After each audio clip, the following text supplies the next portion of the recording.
when you stop to think about Bogdana a little bit more, her as a character is interesting, and it's almost trying to give the other side of the argument of like Maddox, for instance, because Maddox is an adopted father that they grew to love, even though he's not perfect from the first stretches of it, but like he does offer some comfort, some like love there, whereas like Bogdana is assuming because she is technically her mother, you know, at least at the heart, that she would automatically side towards her. So it's interesting that here she's trying to make it seem like Ren has a choice, but Ren doesn't really have a choice with Bogdana. Bogdana is like a mad scientist with a maze that she had, you know, constructed and put Ren in as a mouse, making it seem like she has a freedom of choice, but there's walls that Bogdana had already put up. And Bogdana was already set up to fail because of her association with Lady Nor and Lord Gerald and the way that they had treated her and her never intervening.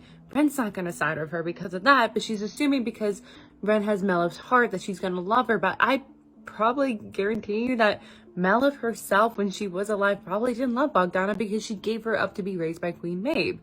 She's just assuming because she had birthed the being that had the original heart that there would be love there, but that you don't automatically get love just because you birthed the child. I'm going to continuously bring up how much I love when Holly Black has her main characters making wrong assumptions based off the information they have, even though like the assumptions that they make are logical when you stop to think about it, but it's also wrong. Because here in this moment, she thinks not that Tiernan doesn't trust her because he just doesn't trust her. He's assuming, you know, I'm assuming Tiernan doesn't trust her because he thinks that she's going to stab Oak in the back, which actually, ironically, he's not wrong. But she's assuming it's because he has tethered her to the bed in the motel, and he's kept his distance because he's always seen her as a sacrifice, which kind of goes back to one of the first times that her and Oak met each other, her tied to a post like a goat, like a sacrificial goat. So I didn't even realize this on the first read. This is my second time reading this book, by the way, but I like that it has this like Frankenstein monster question added to it, where Ren is questioning her existence. She's having an existential crisis, kind of, where she's starting to wonder, am I no more than sticks that carry a little magic? Am I like a ragwort seed, something with only the appearance of life? Because like ragwort seeds, yeah, they can carry them across and seem very much alive, but the minute that they're done, they turn back into ragworts. She's like, is that gonna happen to me?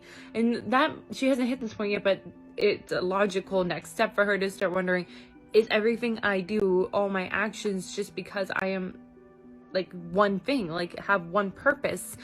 Do I not have conscious thoughts? Kind of like the Frankenstein's monster, and kind of like the Frankenstein's monster, it's Frankenstein's monster, possessive. Is she possessive and owned by someone else? Is she someone else's monster?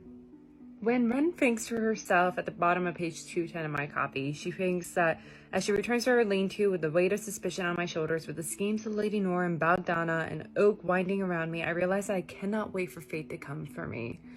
And in this moment, because of everything going on, she's overwhelmed, she's scared, she's reverting back to losing her agency. She's not making decisions for herself. She's assuming others to make decisions for her and directing her where to go, because that's what she had experienced for most of her life. And she, just like how Carden does to it during his character arc in The Cruel Prince, she has to learn to take agency and dictate how her life is going to be. I love this line. I loved it the first time I read it. I love it now. And it's the way that Bren described Oak, because she's saying that, like, you know, in the shadows, it makes his features sharp and harsh. He's the kind of beautiful that makes people want to smash things. And it's such an intense, like, reaction to looking at him and emotions. And it's like fire and ice, I guess, which would perfectly describe him. But like in my head, I imagine him having softer features, so it's interesting that she sees him with sharp, harsh ones. I think it kind of gears towards also like how she feels about him in this moment, that she's a little scared of him, especially because she knows that they have her hairs and can use it against her, and he has the bridle. But like, he's so beautiful that she can't turn away, that she can't hate him. And that's why she wants to smash things. And I love this. As they're like lying down for the night, she says that, like, you know, Oak looks at her as though he wants to say something, but refused to meet his gaze. He settles down to sleep. And I'm like wondering, does he want to say something because he's genuinely concerned for her? Or does he want to say something because he senses and sees her wavering, and knowing after Tiernan had told him that Bogdana had visited her, that he's worried of her alliance. But at the same time, he had wanted to push her away. So is he afraid? Like, I really want to know what's going on in his head. Because I'm doing a deep dive literary analysis of this, and I don't think Holly Black does things just willy-nilly. She uses her words very precisely. I looked into the symbolism of this moment as she is tugging the bridle out of Oak's back as he sleeps nearby. She says, "Nearby a fox calls. Frogs bellow at one another from the ferns." Fox, she's trying to be witty. She's trying to steal something out from, without being noticed, which is a very Fox way of things. They usually are kind of sly and stealing. And we saw that also with Locke's personality. But frogs also represent metamorphosis, a transformation. In this moment, she is once again seizing her agency and deciding what she's going to do with her life. She's not just going to follow blindly with Oak. She's going to take the reins, literally, and go. Literally a page ago, Ren had described Oak's features being sharp and harsh in the shadows, but now, as she's about to leave him, he wakes up and he's like, "You're awake, come sit down," and she can't just run away. She says that his face is softer from slumber, so I think it's showing that in this moment, she's seeing the softer side and she's hesitant to leave him also. Whereas before she saw sharper, harsher features because she was angry with him and scared of him. But in this moment, I think she's once again drawn towards him.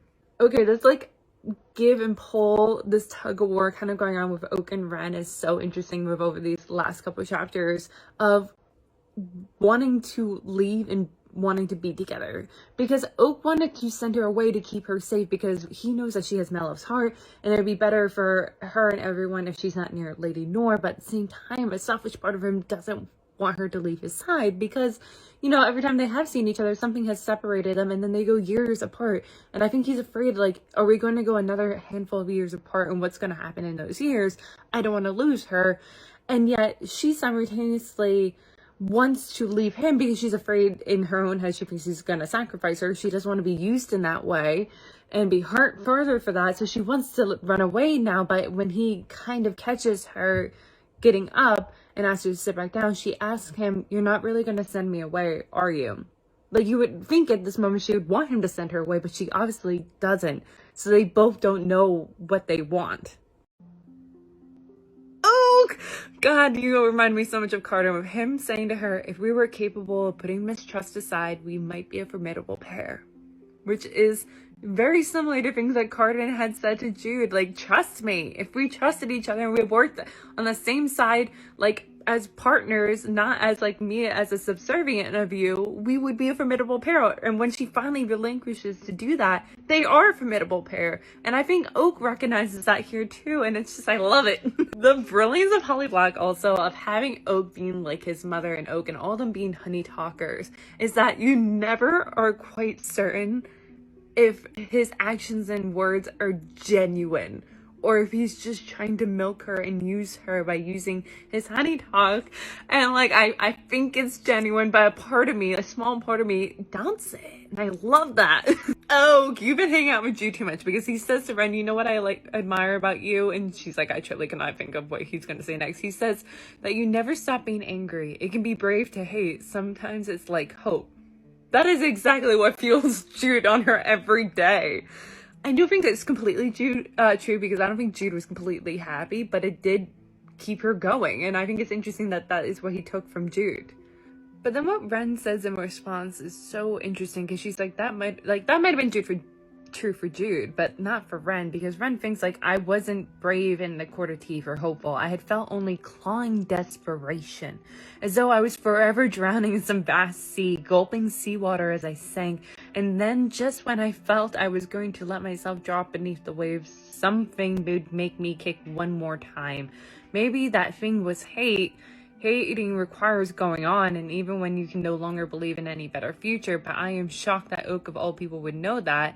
And I think for her, like, part of it is hate that keeps her going, which is same with Jude. But I think for her, Jude was more of a conscious thought of that.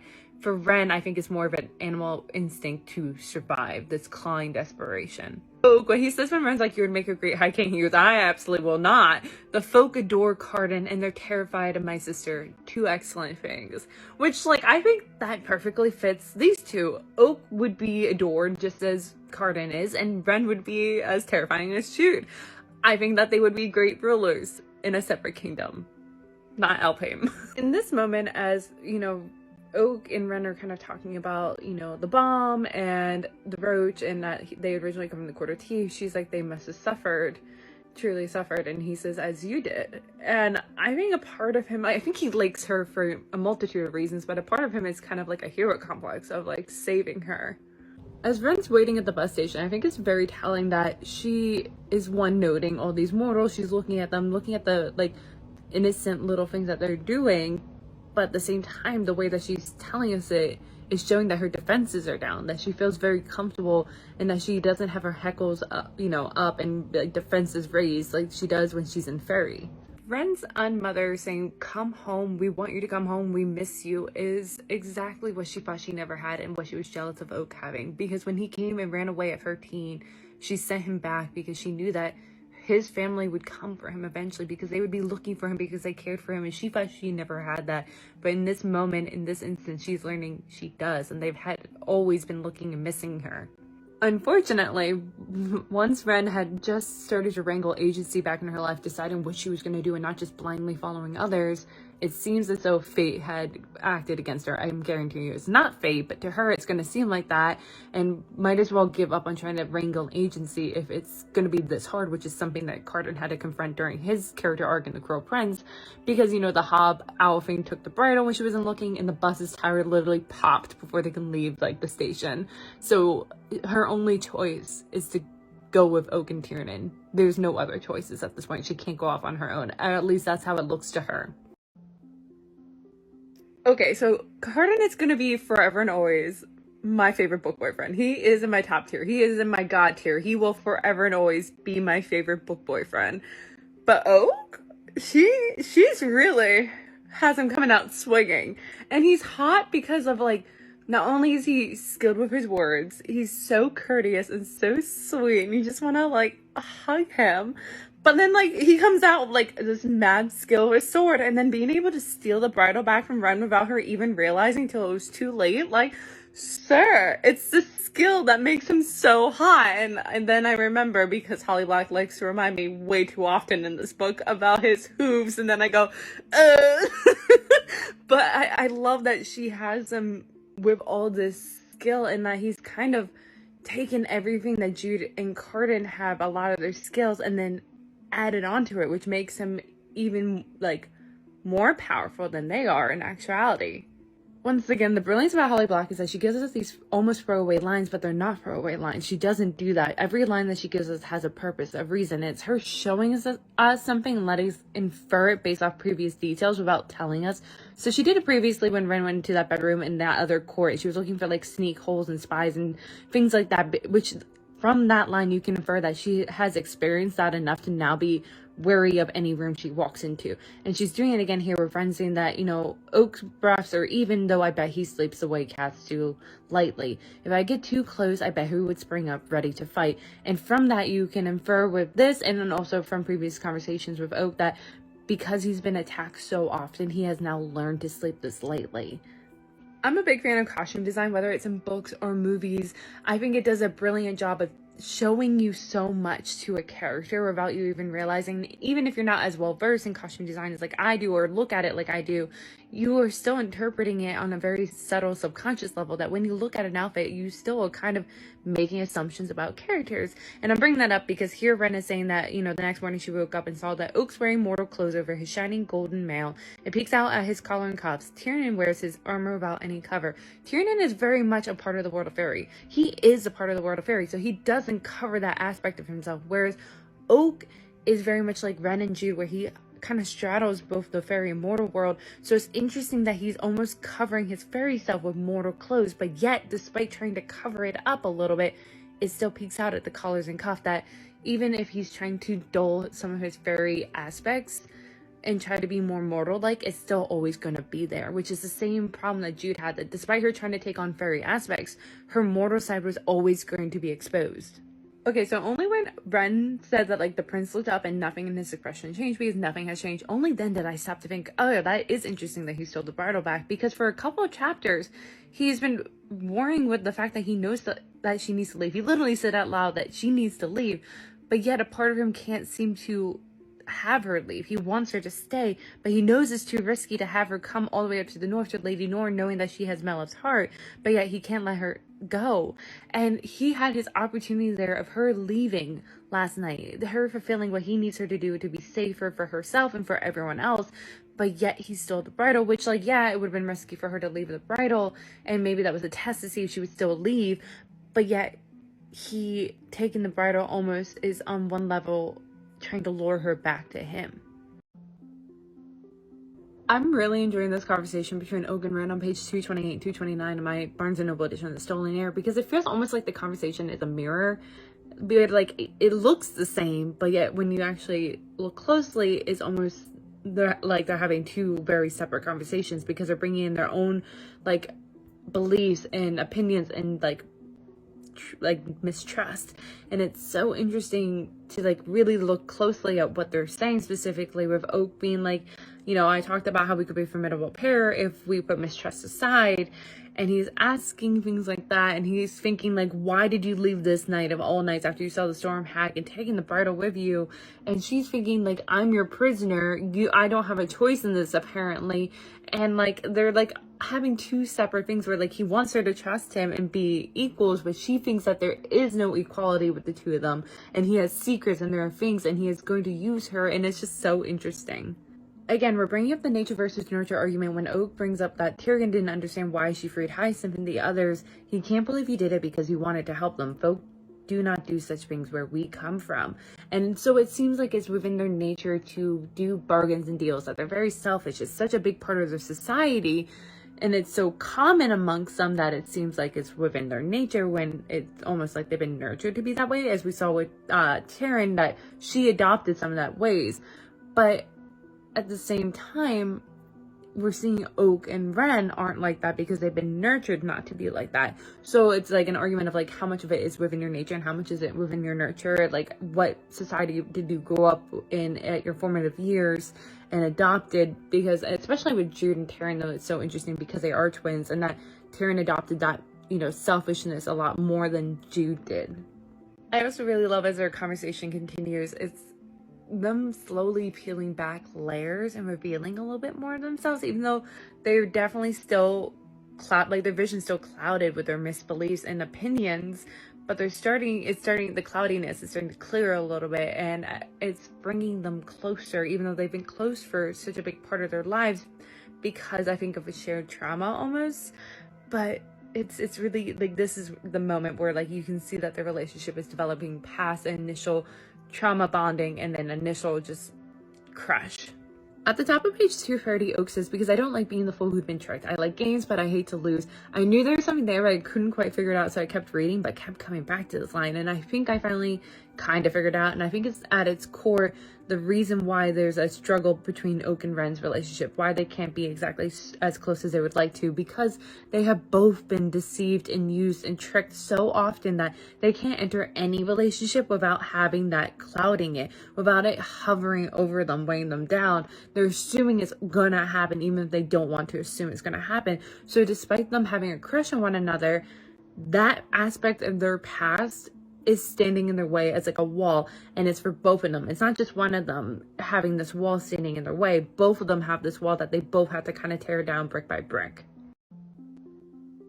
When Ren suggested that they play a game, which would be a bargain, so, like, if she wins, then Oak has to answer one of her questions without holding anything back, but his stake is that they would dance if he wins. And she's like, those are absurd stakes, but I think it's paralleling so nicely with Jude and Carden's relationship, because Oak is pretty much showing that I'm not going to pry into your past or force your hand. I trust you. I'm trying to show you I trust you.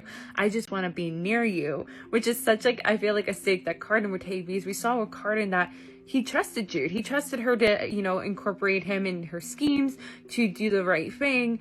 Whereas both Jude and Ren have so much more trauma and are having a harder time trusting others, that they don't trust or don't work alongside someone unless they have some power over them, like winning a game or having, Cardan under her rule, whatever it was called. I am blanking on the term, when she had power over him in the Wicked King. It's really cute also of Oak being like, okay, so for the sake of time, let's say we did play again and I won the next round, which means you owe me a dance. But let's say you won the third one and you can ask me any question. And she's like, he's in a teasing mood, so am I. So she says, tell me about the girls. I think she's trying to cover up the fact that this is a question that's been sitting on her mind. We've seen it throughout this book so far, how many times she's thought about him and his girls. So, like, she can be trying to be like, oh, I'm in a teasing mood, but that's a question that's been haunting her. Like, one, are you trying to use me? And two, can you tell me about the girls? Because she has a massive crush on him. I'm smiling because Oak's answer is just so cute and, like lighthearted, but at the same time it's very telling, because this isn't the first time he's called himself a courtier. He's saying, I told you I am a courtier versed in all the courtly arts.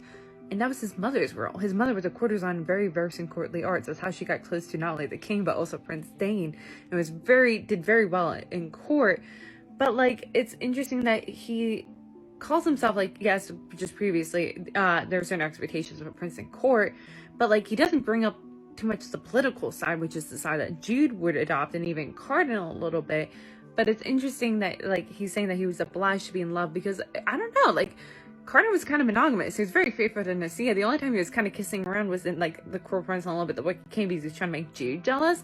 But, like, we don't hear about Dane with other mistresses. We only hear him about with, like, Oak's mother. We don't see Balkan with other women, really. And the only other person we know is that, like, his father, the previous king, who did have, obviously, other mistresses to have all these children. But, like, it's interesting that this is the aspect that he is using as his front and, like, identifies himself as.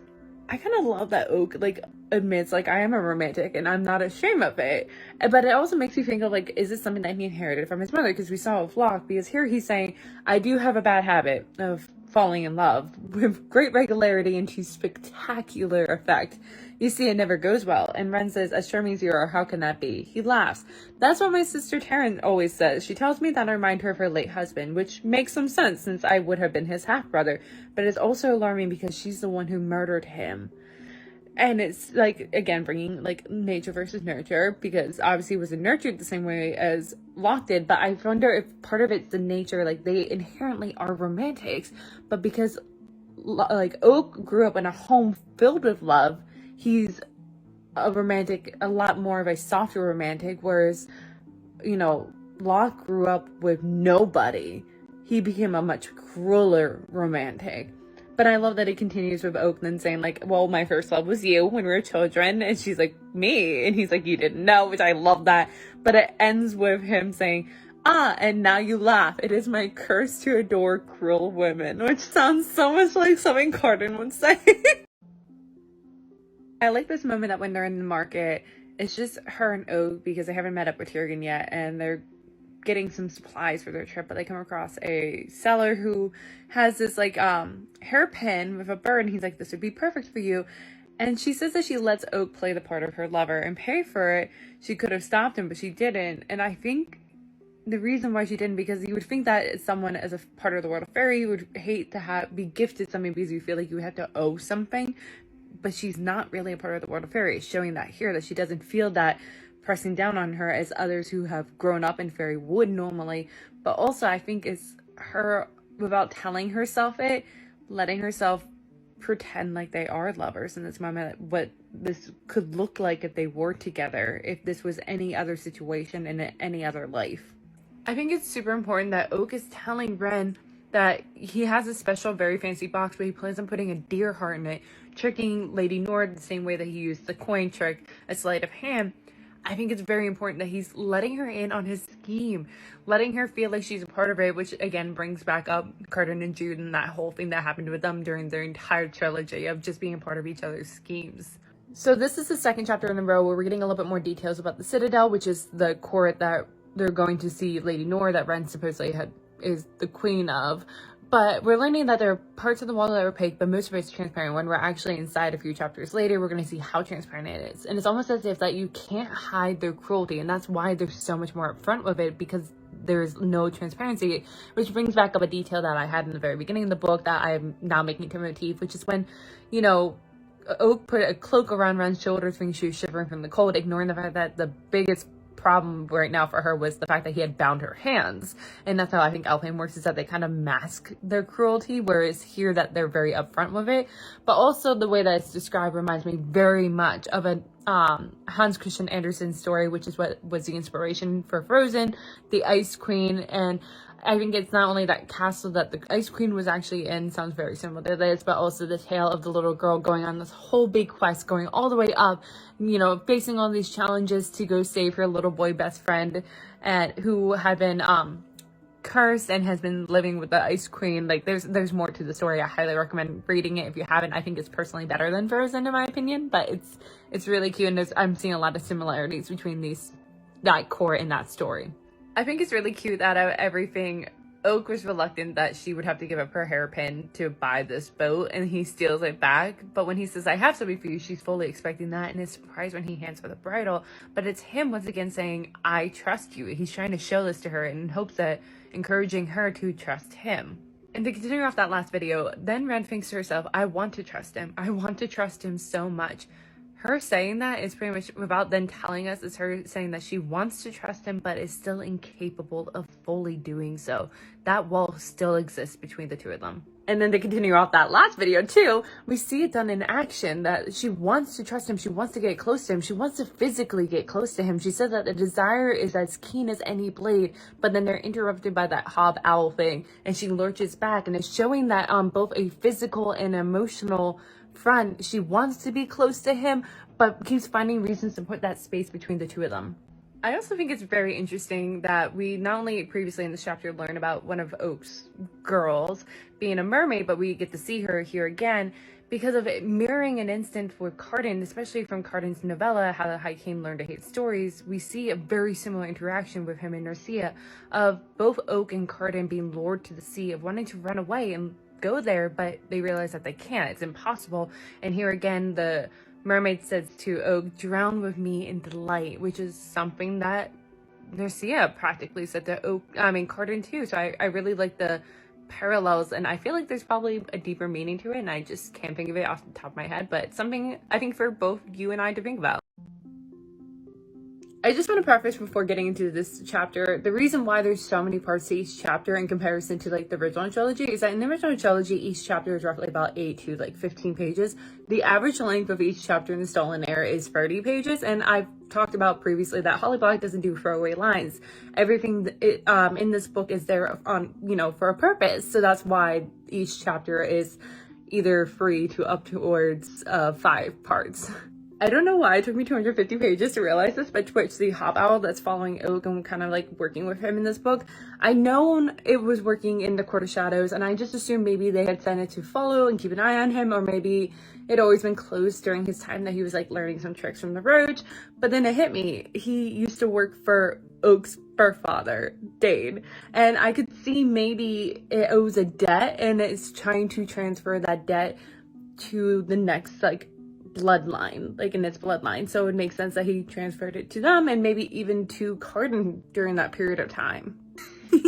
I love this. So when Oak calls her up as though handing her into her carriage saying, my lady, she says, I'm fine. And Oak agrees saying, of course you are. And I think it's just him being like, I know you're fine, and I know you can handle it yourself, but it's nice that I could treat you properly and nicely and be courteous like this. I want to. And it feels very much like a Jude Cardan kind of like situation right here. I think it's interesting that the only time someone uses Ren's title, calls her by it with respect, besides Oak, but he falls in this latter category, is this troll's head who's on a spike that welcomes her, that says, in the name of our queen, welcome.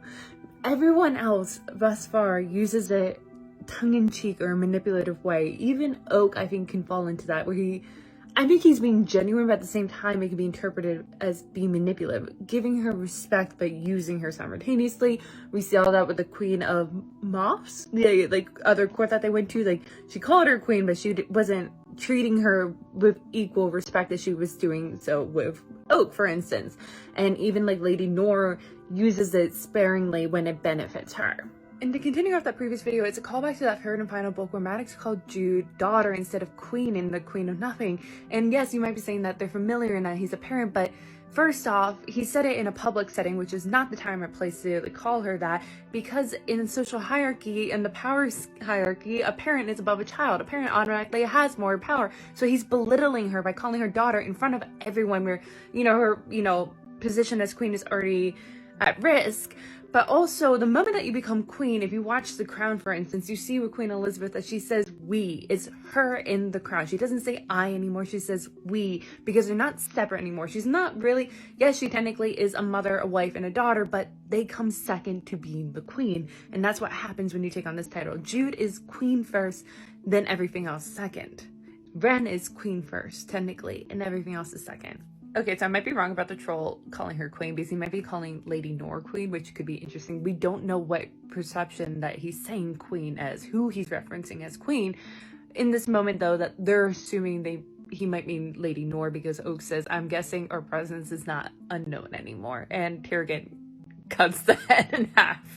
But I think he's referencing Ren, because on the stake in words it says at the end, my body belongs to the Queen of Snow, and that makes sense for Ren when we learn later on that she's literally made out of snow and has Mellow's heart in her, so that would make sense that she is being called that. Once again, this is remind me very much of the Hans Christian Andersen fairy tale The Ice Queen, which is the original inspiration for Frozen, but I think better as a little girl going on a quest to save her little boy best friend. And at this point, she's reaching Lapland, which is the northern part of Sweden or Scandinavia. It's very cold. She finds a cabin where she gets to warm herself and then gains some guides to go for the rest of it, and some way of not being super cold in this very frigid area, except the little boy best friend's at the Ice Queen's ice castle, which is very similar to what the Citadel is being described to look like. And he's able to not really survive, but kind of survive, because he was kissed by the queen, I think 2-3 times, and his heart had turned to ice, so he doesn't feel the cold, which feels very kind of similar to the heart element with Ren. But here we're seeing Oak and the group about to reach a cave where there's some provisions and furs, and they're about to reach some guidance / challenges, which feels very similar again to the original fairy tale. This is a point where we're starting to subtly see the change in the power dynamics within this group, because leading up to this point, technically Oak had all the power. He definitely was, respected a lot more with all the other places that they had gone, being a prince of Alfheim. He had a better lay of the land. He was moving through it much easier. And now that they're on the outskirts of where Ren technically is from, we're seeing that he is unable to really move that well on the ice with his hooves, that Tyrion's taking small steps and breathing heavily, whereas Ren is not bothered by any of that. She's kind of thriving. But also, as the rest of this book continues, she has the upper hand. She is on her home turf, that she has the power to hold their lives in her hand finally, whereas up to now Oak had the power, and even Tyrion had the power of her life in their hands. This is what I have been campaigning for and complaining about for the last year. This is what I want in books, which is that you show us something, you put stuff on the table, but leave so much left unsaid for us to sit here and just digest slowly, an after dinner aperitif. Something like that. I love that here in this instance she's saying, regarding Oak, again I find myself studying his face, the curve of his smiling mouth and the hard line of his jaw, what he wants me to see and what he wants to hide. After that moment I turn away, heading to the front of the cave. It's her pointing out the curve of his smiling mouth is what he wants her to see, and the hard line of his jaw is what he wants to hide. And it's so you're seeing that here. It's so brilliant. We're seeing this dynamic to him, and what, us questioning, what is he hiding? What is he truly feeling? But her turning away is her showing without telling us that she can't face that, because she's still frustrated that even though he was just begging her in the last chapter to trust him, he's not trusting her, that he's still hiding stuff from her, and she would rather not face this right now.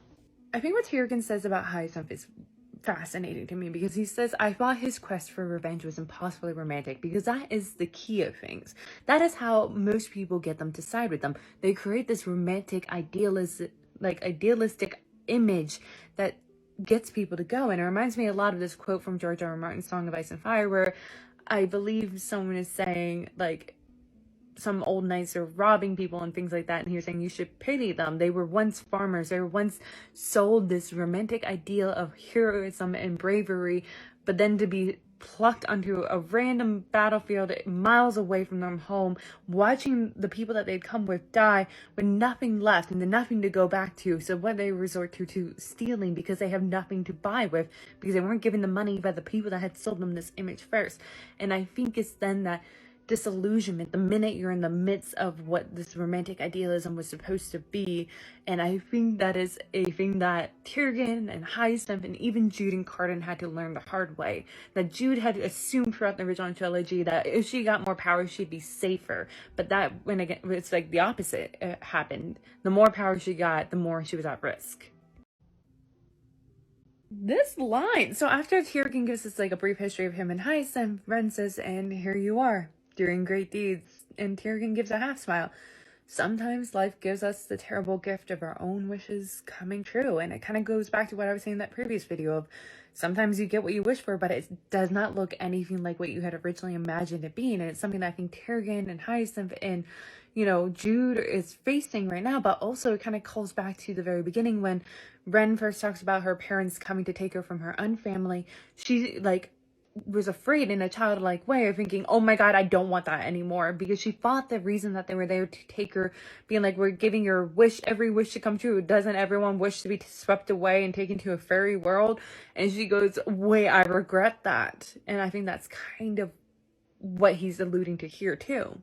Okay, the other reason why Tyrgen's tale of his relationship with Hyacinth is important is in this moment where he finishes it by saying that he, after the battle of, like, in Queen of Nothing, you know, Hyacinth was in a prison in the Court of Thieves, like, basements, the dungeons, and he went to him, and he said if he had just repented, I would have freed him. Like, he was a falcon. I would have fed him for a year and a day, and he would have been freed. But he refused. He was being proud, and he refused to do it, and so he went to the Citadel, but you know, Tyrgen regretted it and went after him and tried again, only for, you know, once again, Hyacinth to betray him, to try to kill Cardan.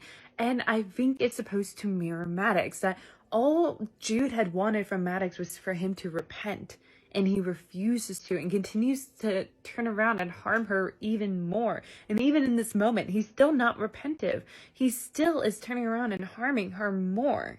Interesting that when Ren says, you know, Hyacinth is worried about you too, and Tyrgen says, in what way? She answers, he believes you've been encircled, like, pretty much like allured by Oak, and Tyrgen sniffs, annoyed, but Oak laughs, but it sounds more forced and delighted, and then he changes the topic.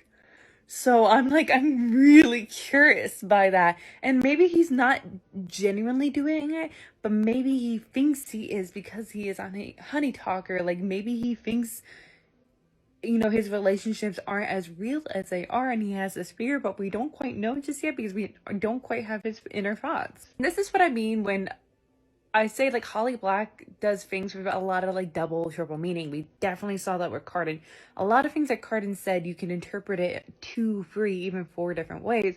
And so what I said previously, that could be true. That Oak might be genuinely afraid that his relationships aren't as real as it could be. That maybe he accidentally lures people in because he's a honey talker.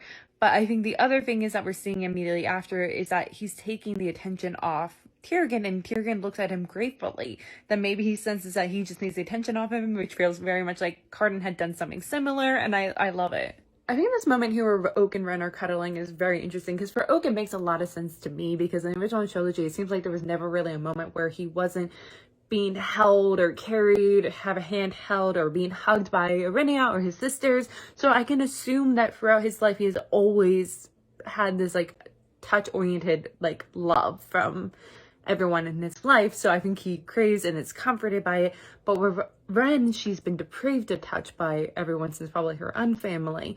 So I think it's a slight, need for that, but yet it's a big hurdle for her to take, and it's, I think, a big moment that she actually is willing to take it, especially because, like, a page previously, she was pretty much saying that she still can't trust Oak because he's not trusting her, but yet she finds herself still giving in and wanting to be near him, be held by him, which is, again, mirroring Tyrgen and Hyacinth's relationship, that even though, Tyrion was burned by Highs time and time again, he keeps reaching out for him. I think it's interesting when Ren's saying like they're trying to avoid the stone forest by going around it, but it seems like they cannot get away. Sometimes it seems as though the woods itself moves, and I think it's supposed to kind of represent her relationship with Fairy, that no matter how much she's trying to skirt around it to go away, it still drags her under like an undertow at the beach, which is how she describes the feeling with this magic revolving around the stone forest. A part of me is now wondering the state that Oak kind of goes into when he gets into a fight is a dissociation kind of state, that maybe he's not meant to act that way within his nature. He's not a red cap, but because maybe he was forced to learn through Maddox and Jude that he kind of mentally dissociates, and that's why he doesn't have a gray area. It turns black and white. It's like a switch for him, maybe. Oak does so many things where you never know what side of the fence you should be on with him. I think in part it's Ren's point of view, so you don't know like how much you trust him and how much is he manipulating her, but simultaneously it could be both too, that he is showing that he does care for her but yet simultaneously manipulating her. And you see that with like, obviously he cares and he's been concerned about her leg and wants to bandage it himself, which is very kind of intimate and caring because it's slightly beneath him as a Prince of Elfhame. But yet, simultaneously, I think it kind of goes back into what I said in a previous video where, like, he has a slight hero complex where he wants to protect others. We see it when Tyrion said that he usually puts himself in the way of the assassins to protect his family, and I think it's his way of trying to gain some control in his life and the situation that he didn't have control of becoming a Prince of Elfhame, but he can control protecting those he loves. At least he thinks he can. The Tale of the Kings and the Stones told by the Troll is very interesting because he's saying that there's two versions. There's a romanticized version and then a very bloodthirsty version, which I think relates very well, especially to this book, because there's two sides of this tale that we don't know which is the real version, just like that. Is there a romanticized version going on with Oak, Ren, and even like the thing with Maddox, or is it a bloodthirsty revenge kind of version? And I like with the bloodthirsty version is showing that they're willing to keep going even if it is to their detriment, which we saw with Maddox, we saw with a little bit of Jude, so like that could be important. But I feel like that there's more to this specific tale too that could potentially play a role in the next book. I think it could be interesting with that mortal goat herd that caught the eye of the Troll Kings. His mother said don't choose one because the other brothers would kill you to prevent you being owned by one of the others. So I think that could be related to Oak and why it seems like he kind of plays the field that it's safer to not settle and choose one person. Once again, Oak has a hero complex because when they get this, cup from the troll speaker, Ren notices sediments at the bottom of it, and she's like, I feel like this is probably some shady. Everything up to this moment is shady. How do I let Oak know about letting the troll know? And Oak chugs his and takes hers and chugs hers, and I think he realizes it too, but he's thinking that if it's a sedative, then at least she will be lucid. If it's poison, she's more important for this mission. She has more she can do more than I can in this moment. Her life is more important than mine, which is very interesting because to her, his is more important. He has more people that love him and depend on him. And it's again, Oak taking the brunt of something to protect those that he loves. I think it's also really interesting that Oak says, don't worry, it's my poison. And when Ren's like, what does he mean my poison? He explains, I was born with blusher mushroom in my veins. It takes a great deal to affect me for long. And I think it's so fascinating that he associates blusher mushrooms as my poison, that it's inherent to him, that it's something he is born with on so many levels. I could probably spend 2 hours dissecting that. Earlier in this chapter, I talked about how there's a subtle change in the power dynamics within this group that, up to this point, up to this chapter, Oak and Tiernan had more of the power, had her life in their hands, and they had more control of what was happening, and she was definitely taking a back seat, just riding along. All of a sudden, now that they're on the outskirts of where she grew up, she suddenly has more power and more wherewithal, and we see it again here where, Tiernan's kind of freaking out a little bit what to do with Oak and the situation that they're kind of imprisoned, and she's the one being like, we're just take the hinges off the door. She's so level-headed that he even laughs. He's like, I'm never gonna live this down, am I? Once again, we get a throwaway line that tells us so much about a character, and it's Ren once again saying, there are many things I don't know, but I know a great deal about imprisonment. That's it. She doesn't explain it, but from that one line you go, oh, hell, she does. There's so much left unsaid, but you can sit here and mull it over and infer so much about her life. Damn, Oak muttering in his poison-induced sleep. My sister thinks that she's the only one who can take poison, but I am poison. Like, yes, Jude had trained herself to take poison for a period of time, probably since her interactions with Dane, but again, Dane being the focal point of this, but he was born from poison, and then he thinks that it continues on. Like I said, I could probably talk about him associating my poison with blusher mushrooms. He says poison is in my blood. I poison everything I touch. He thinks that he is ruining everything, which is so sad, because really he brought so much joy to a lot of their lives and kept them together at the family unit, because I think that wouldn't have been the case if Oak didn't exist in that family. I think it would have divided and splintered so much worse, so much sooner. Actually, now that I'm thinking about it, with Dane, it's the thing with both these books is how parents affect their children's lives. We saw how Maddox influenced and affected Jude's life and the trajectory of it. Same with Maddox's influence on Oak. We see how Lady Nor and Lord Gerald and even Bogdana affecting Ren's life and her trajectory, but it's the same with Dane. Even though Dane was not physically a part of Oak's life, never really truly interacted with him, his actions, not only to him personally when he was still in the womb, but also to his family, has affected the trajectory of Oak's life. Tiernan pretty much vocalizes what I brought up earlier in this chapter of how with Oak, I think even he struggles maybe with not knowing the genuineness of his relationship with others because of him being born a honey talker. I am never going to pronounce what the actual term is for the type of fairy he is, because I actually couldn't even remember it at the top of my head, and it seems like it'd be hard to pronounce, but he's a honey talker. He inherited from his mother. And Tiernan says the prince is a flatterer and a charmer and a warmer around things. That makes it harder for him to be believed when he has something sincere to say, but no one would ever accuse me of being a flatterer. And like, I think it's so interesting, and I think that's his struggle that we sometimes forget about. And it's true, because even as a reader, as myself, I don't know if I can trust him. I want to, but it's hard, so it's understandable why Ren doesn't. This opening of chapter 14 is just so beautiful, like the description and the symbolism of it, because it opens with rays of sunlight strike the snow, melting an ice layer that freezes and reforms every day. As I take a step, I feel the shape break, a craquelure spreading from my feet. This time I do not fall in that reflective glittering brightness, so it is hard to hide. And I think it's supposed to symbolize her in one aspect, the melting of an ice layer that freezes and reforms every day.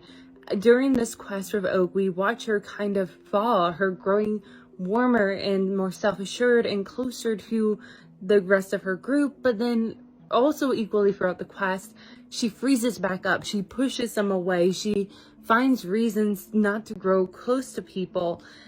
But then I like that at the same time in this world, it's hard to hide. Now that she is back in the Citadel where she became this monster in the first place, it's hard to hide this monstrous aspect of herself and the side that she still believes she is, even deep down. Even though it may not be exactly true, that's who she at least believes she is. This is exactly the line that I absolutely adore, and I think I've thought about it a couple times since I read it, and you can actually go back and see about a year ago now, when this book first came out, I posted a video of me reacting to reading this book for the first time, and I pointed out how much I really enjoyed Oak saying, "You ought to be on my side. I was poisoned." That's another good reason for me to go in your place, Tiernan puts in. Pragmatist, says Oak, as though it's a dirty word. And this interaction and exactly what he says here feels like it could have been coming out of Carden's mouth. Like, it's just, I love it. And it made me feel like homesick for Carden. In the previous chapter, one of the earlier parts of it, because there's multiple parts because they're super long chapters, but I pointed out that there's a subtle change in the power dynamics starting to happen with subtle little actions. We saw it with like how Oak and Tiernan are struggling now that they're very up north in the Citadel region, whereas Ren is kind of thriving and she's doing well and she's kind of leading the group now. But we see it also here when Ren unclasps her cloak and hands it to Oak. He says, "Keep it, you're free." She pushes it on him. "I'm never cold." And it's kind of going back to that very first moment that I keep bringing up, which is when he was putting a cloak around her.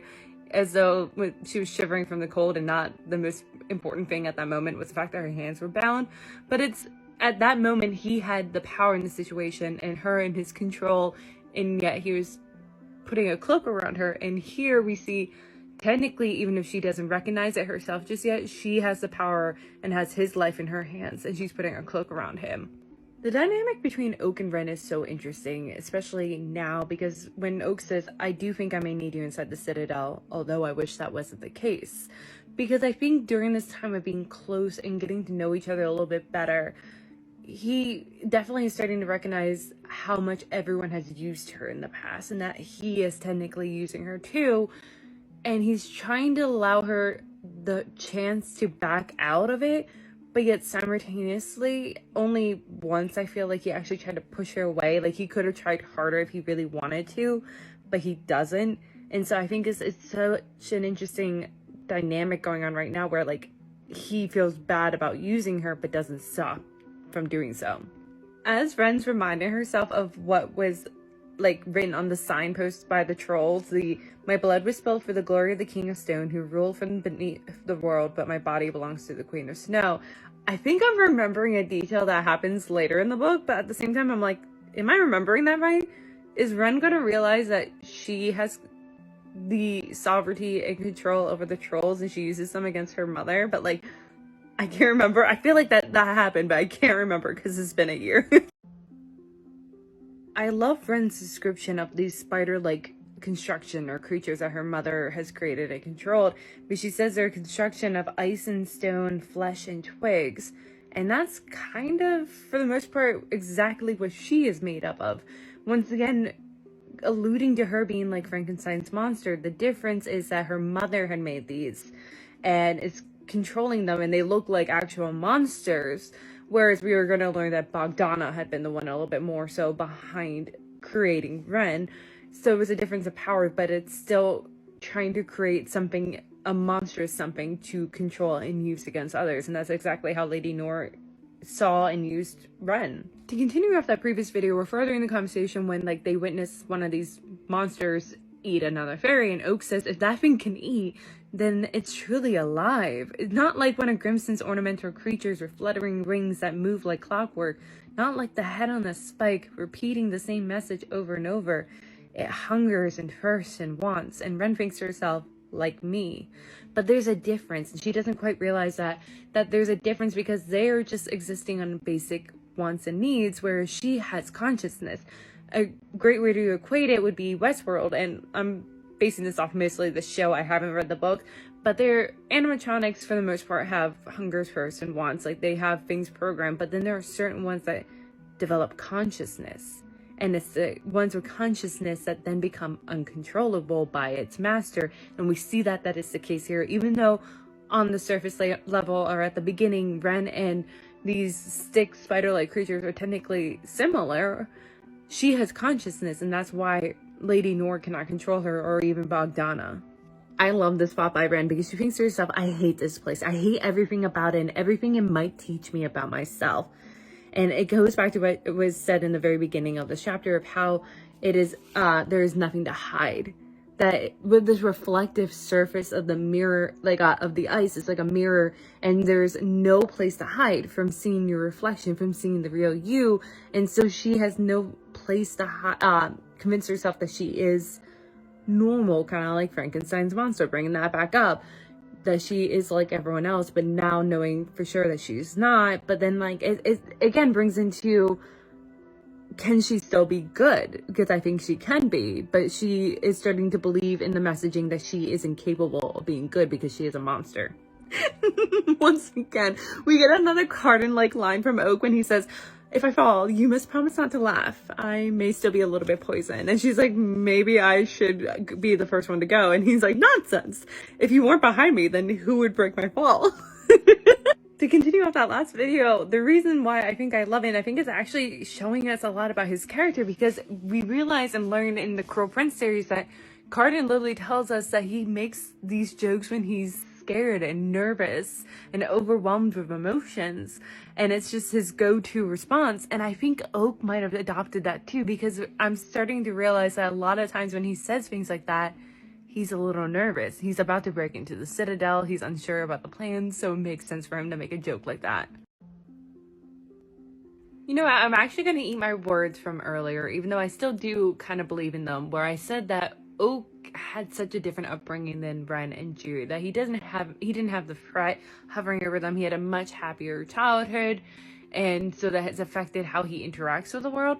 But then, like, we're definitely learning, like, here where he says, like, the number of times that someone had tried to assassinate him, he said at least a few dozen attempts since my sister had come into power. Now, I think he was just slightly older than Jude and Taryn were when Maddox came into their lives, and I think even a little bit older, just slightly, than Ren when her parents came for her.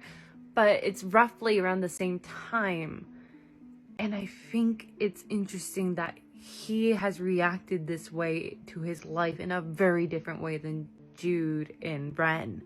That he almost acts like the spoiled prince. He acts like nothing can bother him, even though he has actually technically had this threat hovering over him throughout most of his life. But yet it feels simultaneously different than Ren and Jude's journey.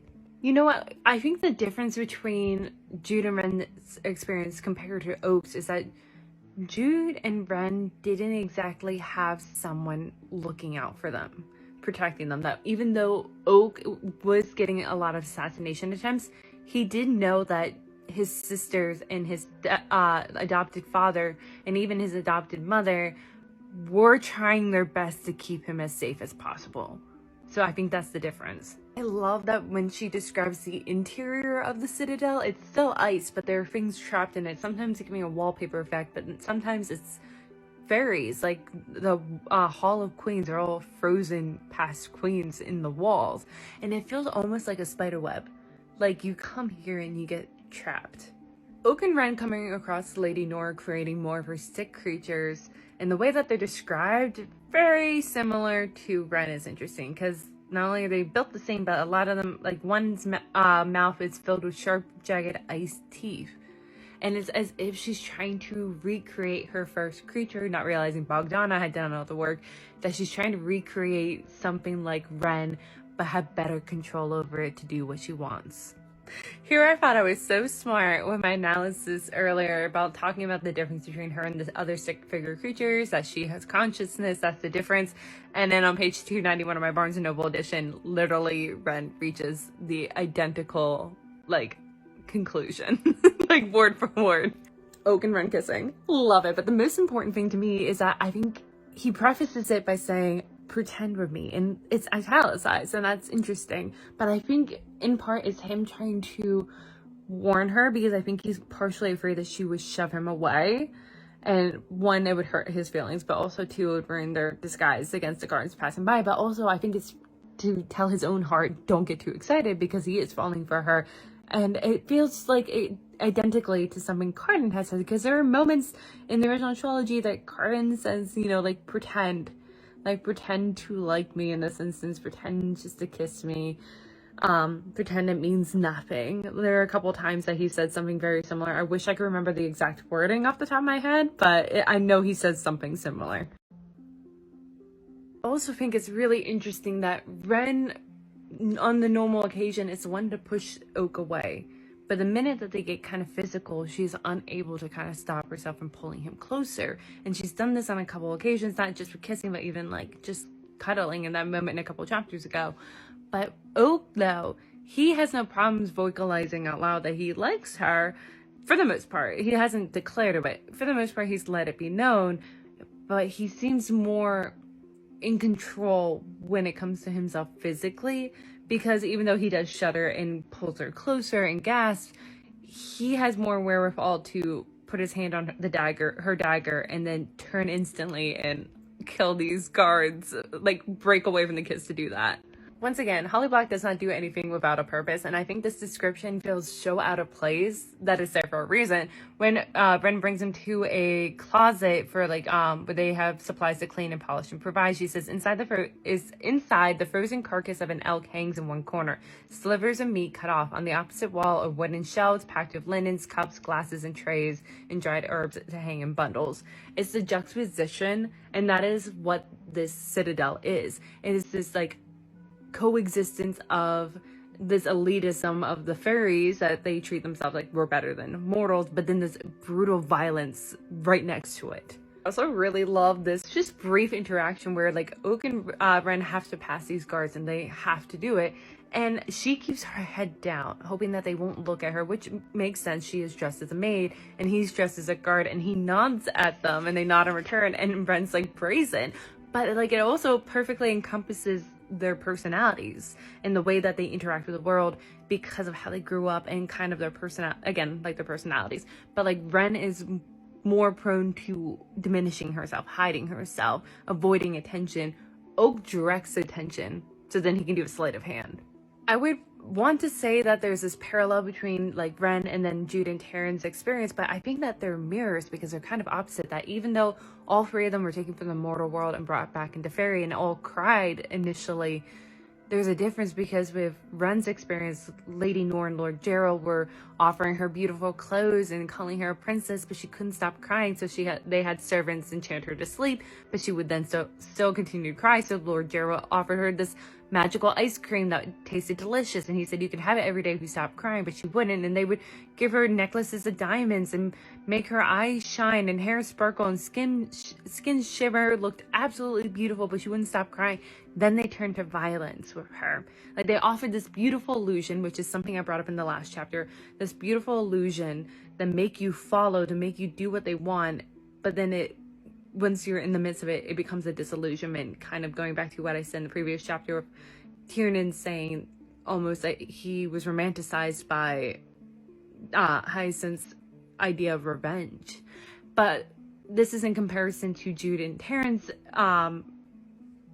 journey, where like Maddox, their first impression was pure violence. He may never have enchanted them, but he also never made anything nice. He kind of showed them the ugliest parts of the world and said, get used to it. Now, I find it fascinating that Oak kind of dissociates when he fights. And to me, I'm starting to wonder if he kind of goes to his mind palace and just lets his body react after so much training, that he's not really there, so he doesn't have to really think about what he's doing.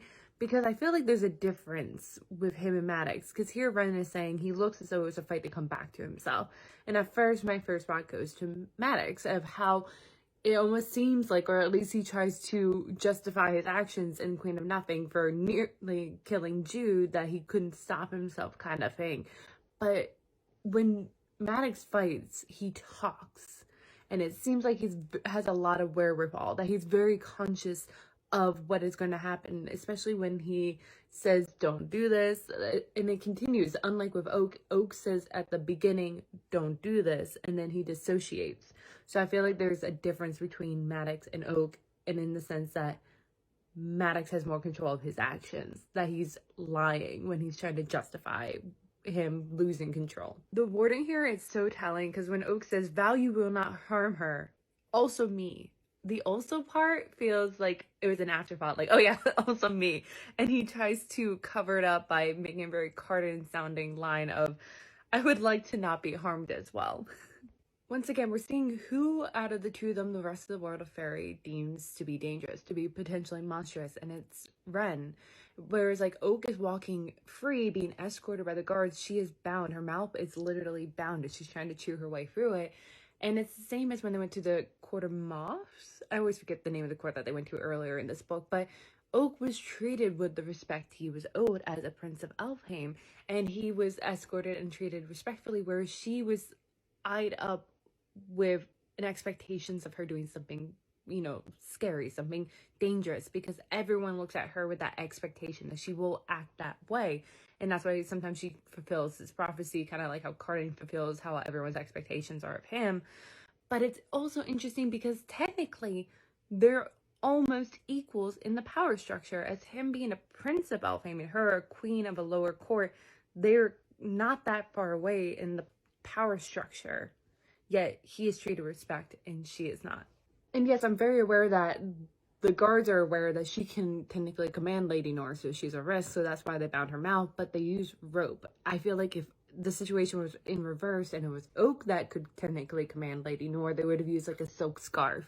Like, you can tell that there's a difference in the way that they treat the two of them.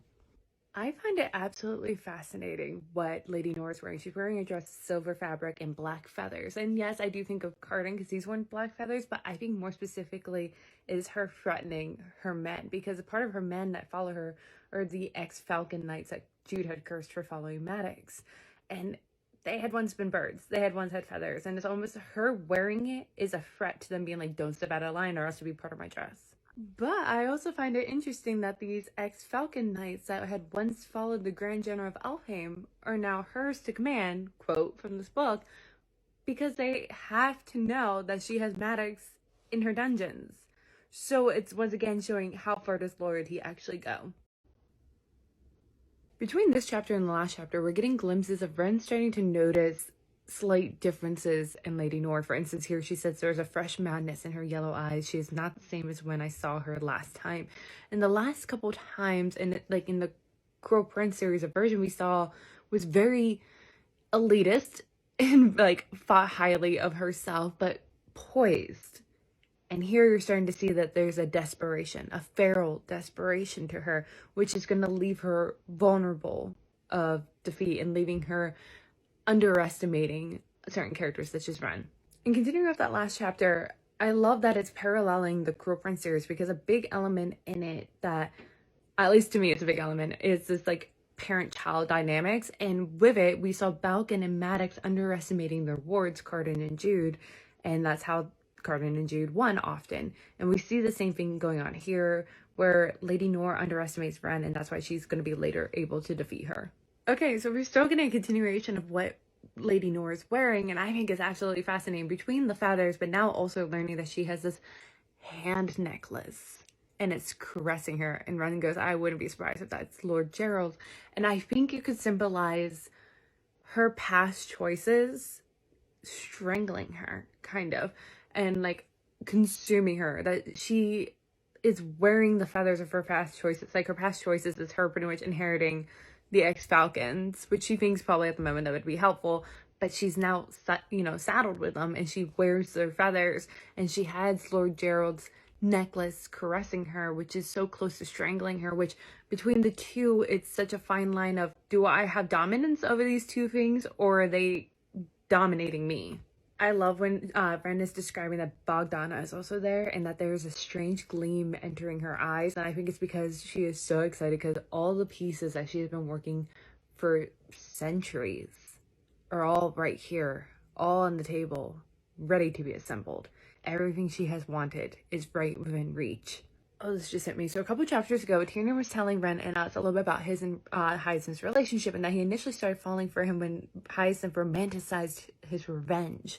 And revenge is such a big element in both these series, because like Bogdana has been working centuries on her revenge. We see Ren wanting revenge a little bit on those who had assumed the worst of her, like her mother especially. We've seen like Maddox wanting a little bit of revenge, but not as much as like others. Like, what's his name? I worked for the Court of Shadows for Dane that end up being captured by Maddox. The ghost? Yes. Wow. And like also like Jude, though, the thing with revenge that we're learning between these two series is that it always falls short. That for Jude, she doesn't start succeeding the way that she wants until she starts putting aside the revenge that she had sought. Again, words are so important in this world, because words have a lot of weight and meaning and magic behind it, and that's how they can get around lying and things like that. But it also, there's a power dynamics in certain words. For instance, when Lady Nora calls Oak Little Prince, it's belittling him. There's a lack of respect by saying little prince. And it's the same as, Maddox calling Jude daughter. There's a lack of respect in certain settings, and it's her showing Oak in this instance, I have the upper hand, that you have to try to jump through my hoops.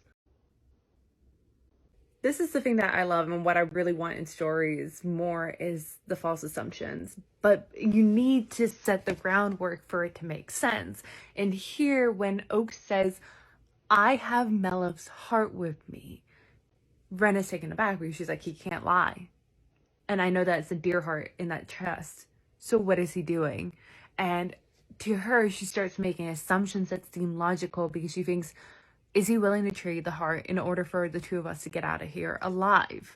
what is he up to? And you're thinking, yes, you're following the trajectory of her plots, even though part of you is starting to piece, the rest of the story together, realize that she is Mellow's heart and that he's technically not lying, and he technically didn't lie to her either, that he's going to try to get them all out alive. But it's so, I love the false assumptions, but again, you need the groundwork to justify and make them make sense, not feel like they're out of the blue and you're like, what the hell are you thinking? I talked about this a little bit in the last chapter, but there's an interesting dynamic and almost mirroring between the way that Maddox treats his children and the way that Lady Noor and Lord Gerald do. Maddox is tough, but he doesn't hide anything or sugarcoat things, and you kind of just need to sink or swim. With Lady Noor and Lord Gerald, they are manipulative and gaslighting and cruel, but they sugarcoat it, which once again goes back to the motif that I'm making a motif. Ignore the train if you hear that.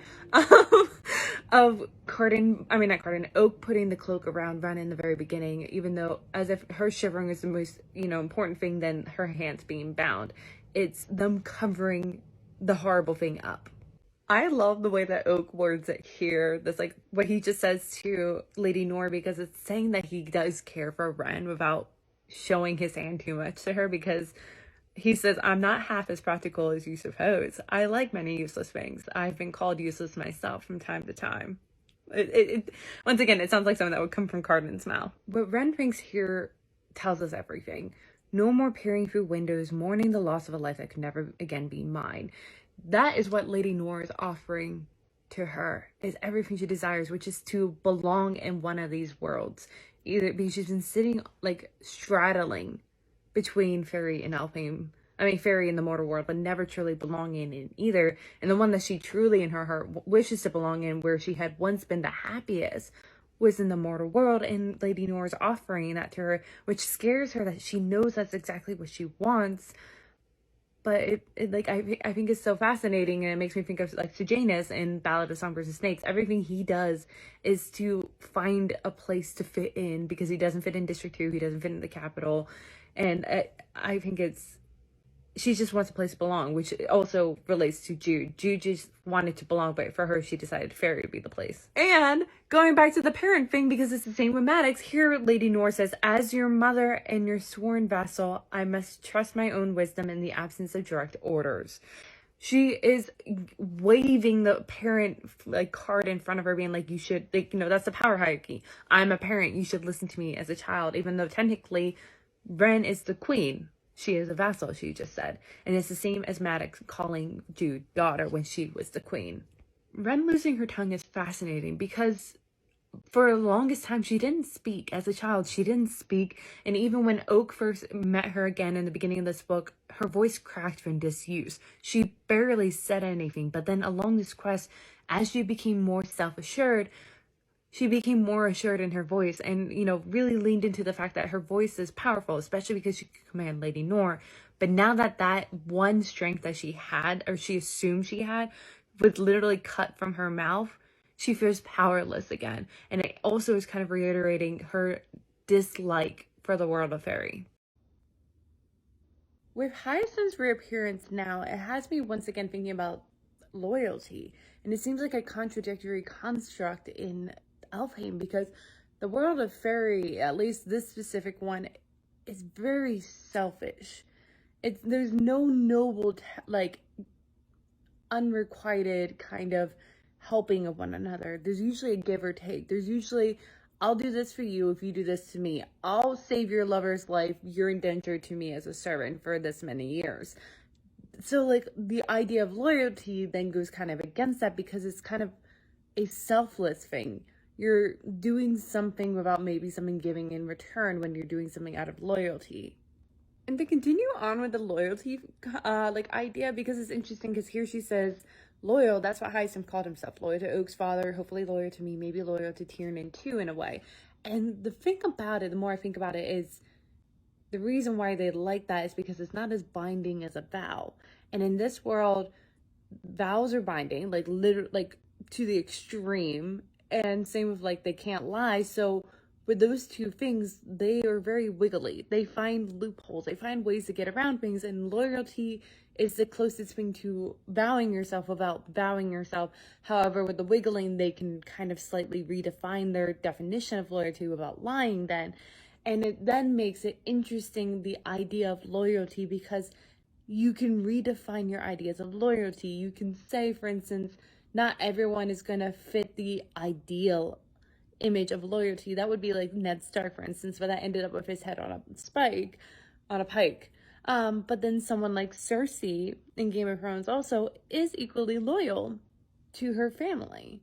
Like, those are things like that. Like, there's a redefinition. Like, they're loyal to a certain extent, but like, how far does your loyalty go? So I think this is an interesting construct to also pick apart as a theme. And I think it's so funny that, like, following that next line is then, like, Hyacinth didn't trust Oak's honey tongue charm, thinking that would be the only reason why he would be loyal to Oak is because of his magic. But it's funny to me because Oak doesn't use that, but Hyacinth and others use it as, like, an excuse to be wary around Oak. Meanwhile, they are falling for a honey tongue words without the charm, like magical charm, when it came to them then following Maddox into war, when it came to Tiernan initially falling in love with Hyacinth, falling in love with the romanticized way that he saw revenge. It's everyone has the potential of a honey tongue, but yet you're more wary of someone because you know walking into it that they have the magic to it, so you assume that they're going to use it. Okay, this is kind of for me in my own writing, but anyone else can use this tip too. But also to point out why I like Holly Black as a writer, because she doesn't tell you things.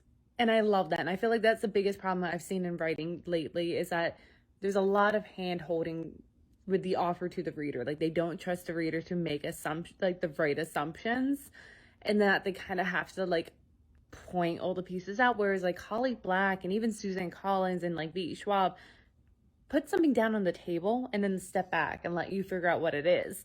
And I love that. And the best is that they combine it with their main characters making a false assumption. We saw it with Jude. We see it here with Ren. Saw it with Katniss Everdeen. But like, for instance, here on page 314, my Barnes & Noble edition, Ren is thinking like she doesn't quite know if she should answer Tiernan about where Mallow's heart is, because she thinks that Oak has it. And she doesn't know his loyalty, and if he would just turn around and give it to Lady Nor. And so she, like, you know, since I can't figure out a way to communicate any of that, I shrug and gesture to my lips. He frowns, frustrated. That's it. We don't know what he is thinking, but you can sit here and now you're also wondering, where is his loyalties lying? Like, it's just so simple. We don't need to know more than that at this moment. Kind of continuing off that previous video, she also gives us these descriptions which tells us something that we need to know in the moment, but also you can sit back and realize it tells you so much more about the greater world. For example, on page 314 in my Barnes & Noble edition, she says, the cells are largely empty. When I lived in the Citadel, they were teeming with those who displeased Lord Jarrow and Lady Nor, bards who chose ballots that offended, presumptuous courtiers, servants who made errors large and small. But now, as understaffed as the castle is, there's only one other prisoner. One, it's telling you how they used to be, what it used to be like in the Citadel, how they treated people, what was the climate of this court, but also that it's not at its peak. It is now understaffed, it's empty, it's cold, it is desolate. And that also leans into why Lady Nor seems more desperate, more rabid, her wide eyes feral in that last chapter is how Ren described it. So like, just that description tells us like, hey, there's no one in this prison right now of Ren except for her and Maddox, but also what the rest of the like environment feels like and what is happening, and explaining a little bit Lady Nor's motivations.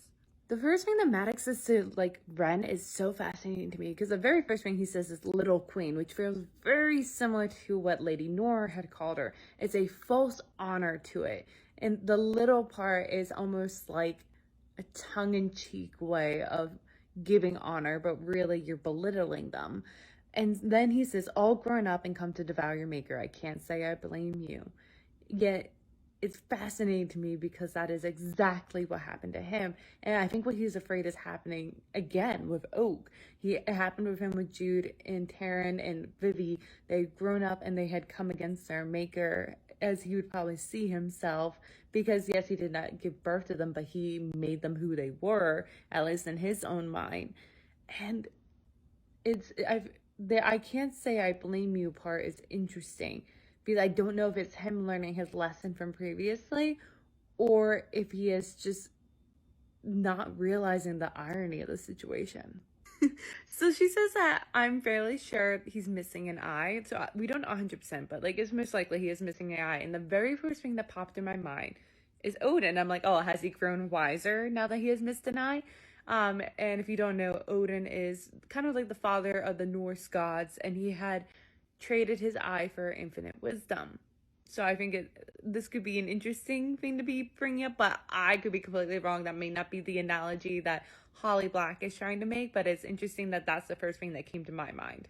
What Ren thinks here is so important, because she says, like now when I spit on the ground rather than swallow what's in my mouth, which is the blood from her tongue being cut.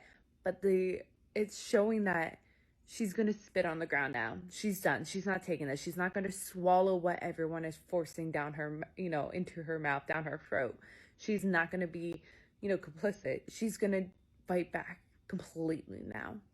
I love this interaction, this like conversation that Ren is overhearing between Oak and Maddox, because Maddox says, kill her while you can. And Oak says, that's your answer to everything. And it made me think of a conversation between Jude and Locke and the Wicked King, where Locke yells back at her, your family would be surprised to learn that killing doesn't solve all the problems. And she turns around and goes, we would be surprised. And yes, I do have random quotes from the Crow Prince series just existing in my brain. I could probably have some more useful information stored in my brain, but no. And it's not like I purposely went out to memorize. They just exist. They just lock themselves in my brain. I just realized something reading the rest of like Maddox and Oak's conversation after Maddox says, kill her while you can. That's your answer to everything. And then Maddox says, and yours is to throw yourself into the mouth of the lion and hope it doesn't like your saber. And I just realized, like, the thought just hit me. In this family, Jude became the sword for the family and Oak became its shield. And it's interesting that they had somewhat similar upbringings, somewhat similar teachings from Maddox. Yet the way that the two of them internalized it and then turned it around into the world is different. That Jude became a sword and Oak became a shield. Once again, words are so important, especially in this world. And when Maddox says, I despair of you, it stood out to me, because I feel like the normal way of saying that would be, I despair for you, not of you.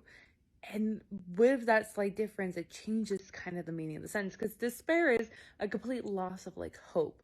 And when you say, I despair, I lost hope for you, it's kind of putting the emphasis on something outside, an external factor, that you've lost the hope of an external factor, but you're still caring and hopeful for this person. Like, you are concerned for this person.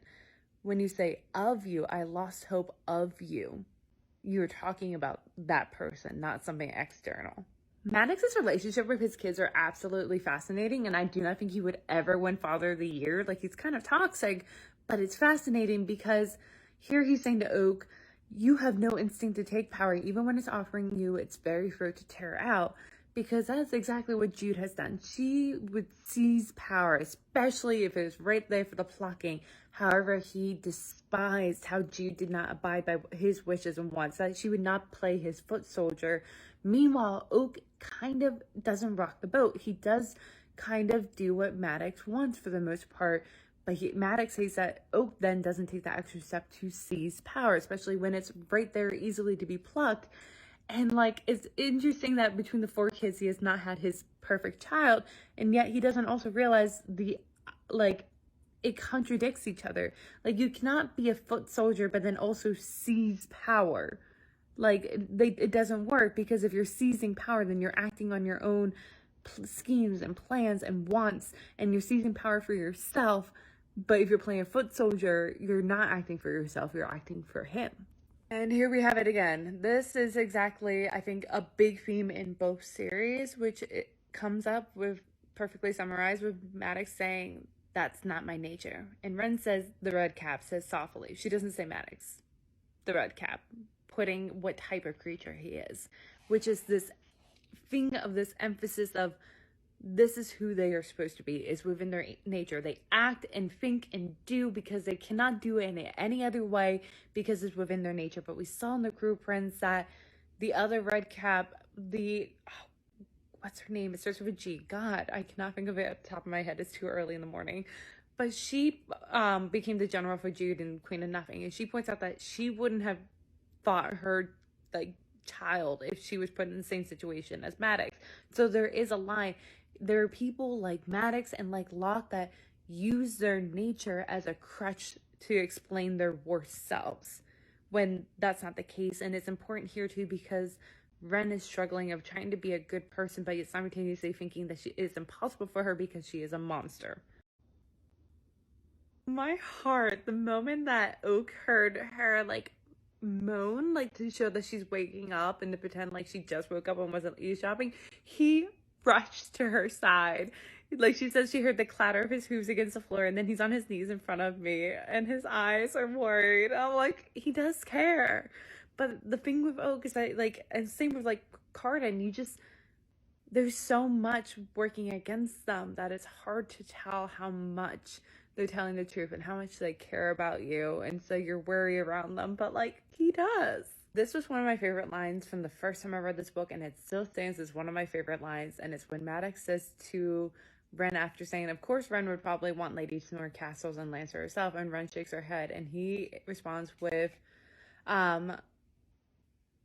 no, still sitting at the table and waiting for permission to start eating. And I find that absolutely fascinating.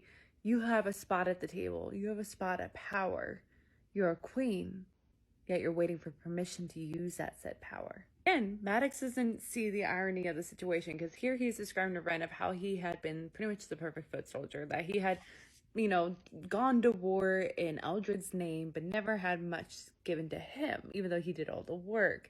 And finally, he seized the power for himself and for his family. And meanwhile, when Jude turns around and does it to him, when she seizes the power for herself, doesn't play the perfect foot soldier, and doesn't abide by what he wants, he gets infuriated. And I think, like, he may try to act like he's not, but he is. And he didn't let it die for 3 books, and I guarantee you, even now, he's still a little salty about it. I really love what Ren says here when she finally gets her tongue back. She says, I'm so tired. I'm so tired of being scared. And not only is this the moment, the defining moment where she decides for herself, yes, I'm done being pushed around. I am actively going to change my life because I'm done with this. I'm done feeling like this.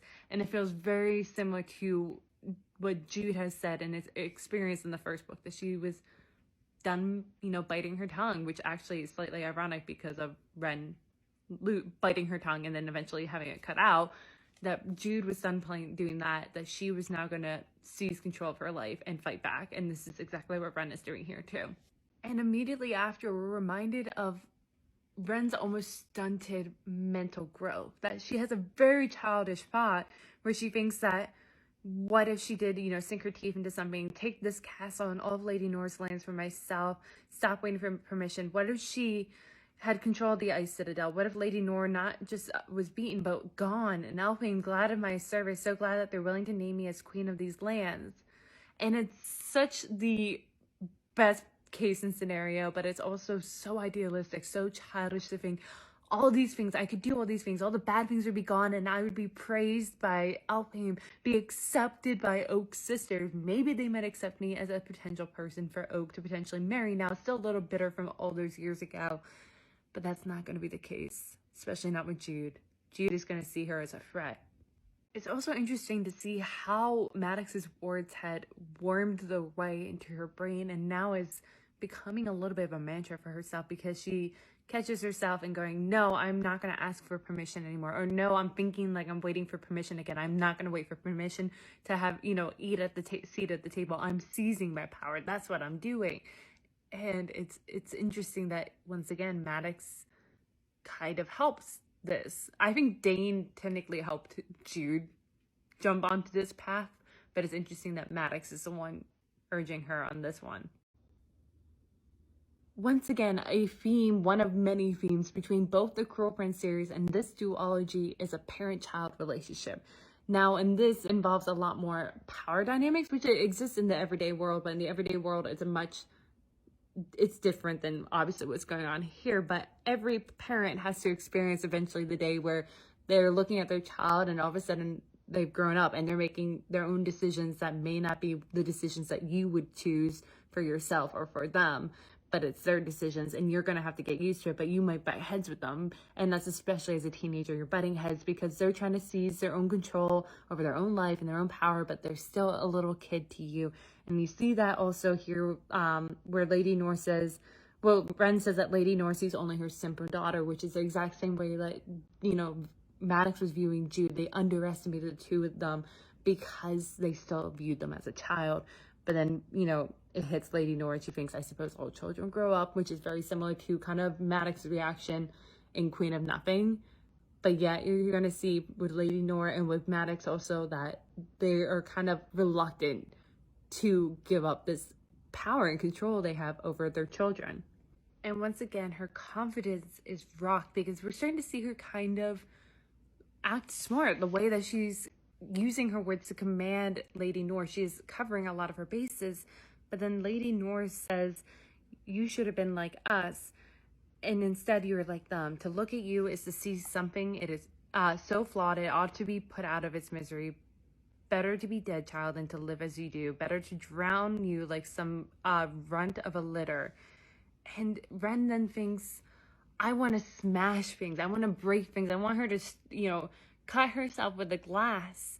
And it, a little bit earlier, she says, you aren't cunning. You just are acting on animal instincts. And I think because she hears that, she thinks that's right. Is how I'm supposed to act. I am a monster.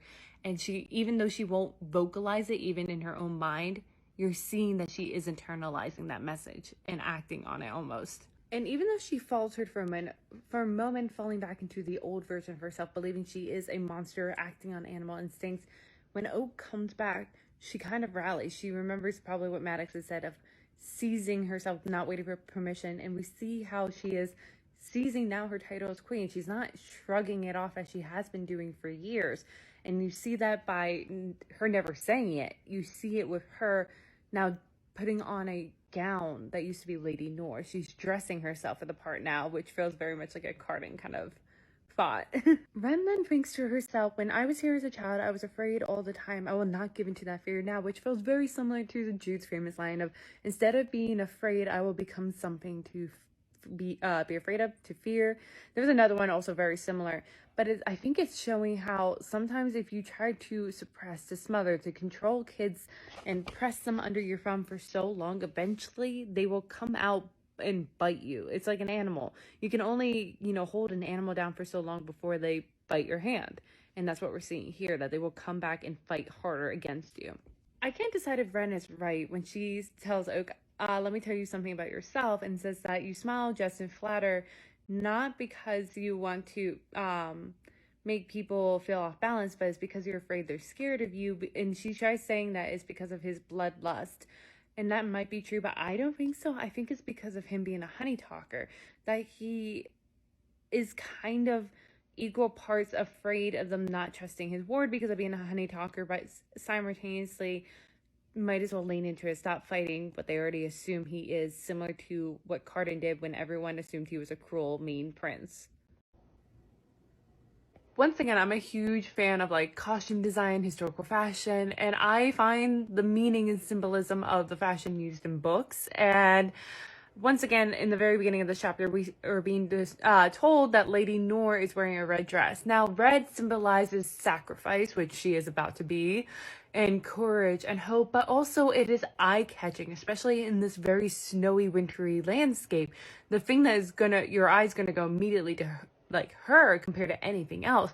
But also I think it's fascinating because red is one of the few colors that bright colors that you will see in a wintry landscape with red holly berries, for instance. You don't see that many other colors besides green, maybe some brown, but whites and blues.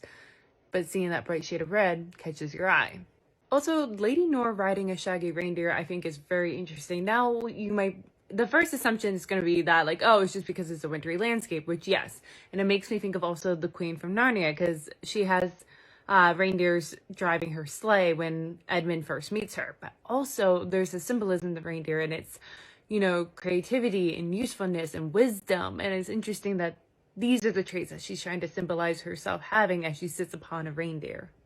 Meanwhile, the Troll King is riding an elk, which symbolizes agility and strength and pride. And I think that's very interesting because the elk's bridle is also green and gold, which is elfin colors. And it's almost like he is proud and he is kind of putting the cart before the horse. He's assuming that they're going to win and they're going to get elfin. And he's already decorating his elk in elfin colors. In the previous chapter, we were given kind of a brief moment of how Hyacinth doesn't trust Oak, and he doesn't want to quite give him his loyalty because he doesn't trust him because he's technically a honey talker because of whatever creature I cannot remember because I am never going to be able to pronounce it, that he is from his mother's side. And Locke was this too. But I think it's interesting that he automatically didn't trust Oak because of this magic, even if Oak may not use that magic, but he trusts others who use a very similar skill. And I'm bringing this up because in the beginning of chapter 17, we have Ren thinking, and we have no way to tell him that Maddox had recruited so many of the former Falcons to his side. He kind of used honey talking. He persuaded them to pick his side. But yet they trust him because it's not a magic being used against them. And meanwhile, Oak has to be so much even more careful of the way he interacts with people and his words because people assume he uses his magic against them. It's been a while since I brought up the nature versus nurture argument, but I think it's very applicable here on page 336 on my Barnes & Noble edition. When Bogdana is seized by the soldiers, she scratches at them, she bites at them, she thrashes around and tries to rip them apart until they have to put iron manacles on her, which is identical to how Ren reacts every time she was seized. And I think it's a sign of her genetic, inheritance, of her inheriting that, because technically she has Melif's heart, and Melif is Bogdana's daughter. And, Bogdana's assuming that there'd be a familiar love, but maybe, Ren also inherited Melif's hatred towards Bogdana. Maybe Melif did hate Bogdana for trading her away to Queen Maeve. So maybe she hates her for that, but then found new reasons to also hate Bogdana. But I think, this is a sign of, a potential inherited, trait that you get from your parent, because it definitely didn't come from Lady Nor, because when Lady Nor was captured, she kind of kept her head tipped up and then found a way to slip the noose and run with her tail between the legs, where she didn't fight back in the way that Bogdana and Ren do. A couple chapters ago, I talked about how when they were captured in the Citadel, Oak and Ren are treated very differently. Oak is kind of treated like an honored guest, whereas Ren is tackled to the ground and bound with rope, both her hands and her mouth. And it's not just the Citadel, it's in other places too. And to me, it's so fascinating because on the social hierarchy ladder, they're the closest, they could potentially be compared to anyone else. As a prince of Elfhame and a queen of a lower court, they're a rung off from one another on the power scale. But yet they're treated very differently, especially her.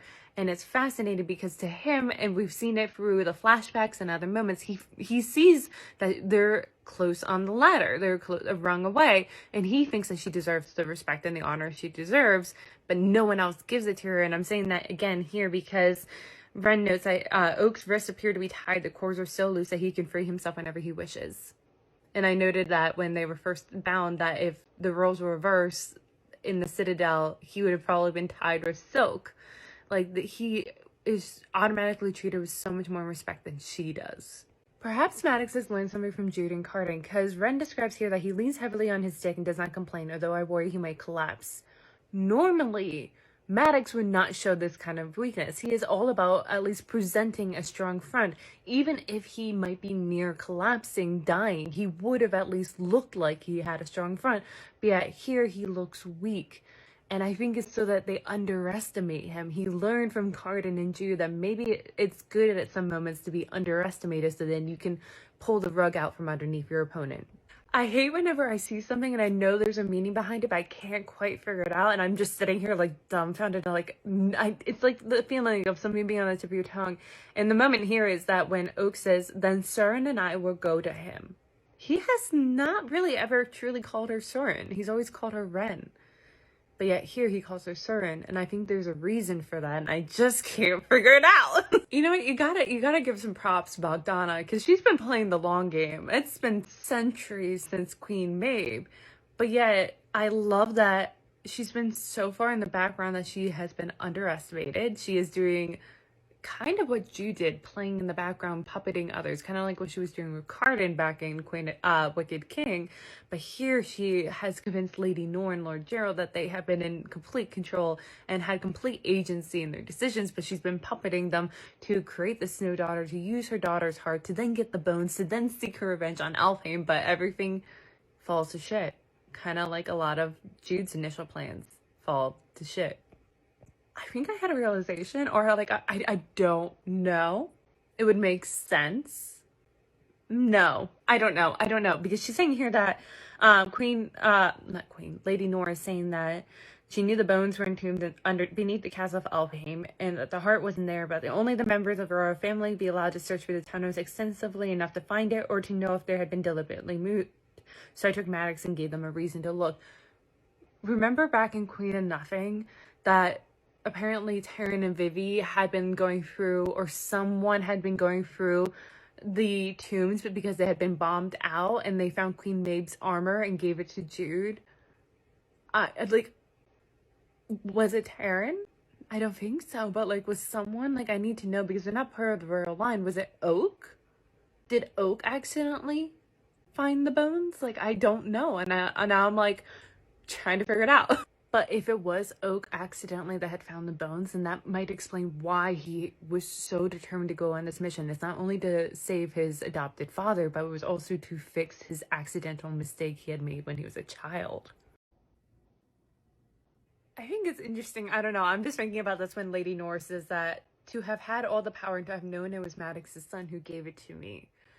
I think it's interesting that they associate Oak being Maddox's son, which makes sense. He was adopted and raised pretty much predominantly, actually entirely, by Maddox, but technically he's Dane's son, and that's how he has that connection to the Elfhame line. But I think it's interesting that a lot of people have forgotten that technically, genetically, he is Dane's son. The mirroring, oh my god, I didn't even notice it the first time I read the book. I'm only noticing it now in my second read, where she said, like, Ren is struck with an arrow, and she says that she's bleeding out. That scarlet stains my side. The snow is blooming red with it. Mirroring Queen of Nothing when Jude was fighting Maddox, and her blood was seeping into the snow. And then Jude was reborn into truly becoming the Queen of Elfhame. In this moment, this is the moment where I think Ren truly kind of is reborn and seizes her title as the Queen of Court of Teeth. And I think it's just so interesting, this mirroring, and it's so subtle that, like, I didn't notice it. You know what? The thing I'm learning between this book and the original trilogy is never trust a gift given especially by an opponent, because there's going to be poison darts in it, or you're going to be deceived into marrying some random fairy's daughter. Like in Wicked King. Calling back to the beginning of the chapter when I said that the Troll King was riding an elk, which symbolizes, like, pride, for instance. It's coming back here where, as he's dying, Oak says, call of your people, call them off and I'll give you the antidote. And the Troll King yells, no. His pride is stopping him from seeking the antidote. So Ren talks about how all of a sudden she can kind of feel like the magic is loose inside me and I do nothing I can call it back, which one kind of is paralleling the way that she describes Oak fighting, that once he gets started, he can't stop, he can't call it back. But also, I think the reason why she's always kind of suppressed it, used it very rarely, is because she could kind of convince herself that she is normal, that she is immortal, that she isn't this magical being if she doesn't use her magic very often. And by suppressing it, it then allowed her not to face that, but also not face the fact of who she truly is, or who she thinks she truly is, which is monstrous. She is magic, she is unmagic, she is the annihilator, she can unravel magic. So is she truly magic, or is she not? Is she just a monster, or is she not? Is she just the yin to a yang kind of thing? So I think this is setting up our very interesting sequel. I think it's absolutely fascinating what Ren says here when she says to Lady Nor, yes, I am what it is left of Malif. Me, whom you tortured and despised. Me with more power than you've ever had. All of it at your fingertips, but you never bothered to look. And it's not only to Lady Nor that she's saying this to the rest of the world that overlooked her and kicked her when she was kind of down and saw her as monstrous, but also Jude and Cardan.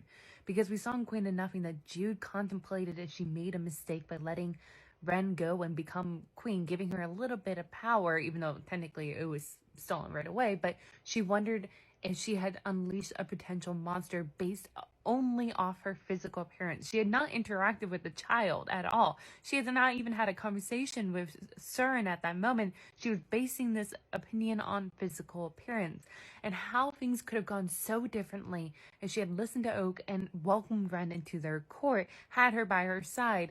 Even if she didn't know that she had Malif's heart, if she had Malif's heart, she definitely would have kept her by her side. But how things could have gone differently if they looked past her physical appearance and made an assumption. So I think in this moment, Ren and Carter are kind of paralleling each other a little bit because both of them have like power and magic, like a huge amount of it thrust upon them at a still a fairly young age. It's still a developing age. They're about the same age getting this. And that they both kind of suppress it and they try to act normal, but then when they do use it, it's a little different. Where like one, I think it's a conversation of having this amount of power within you all of a sudden have it over someone and how it affects you when you get it at a like especially young age, but like any age too. Like you all of a sudden get power over people. We see it with like Cardan and Jude, but with Cardan, I think it helped a little bit that it was his magic to help him was smothered a little bit thanks to his vow to Jude.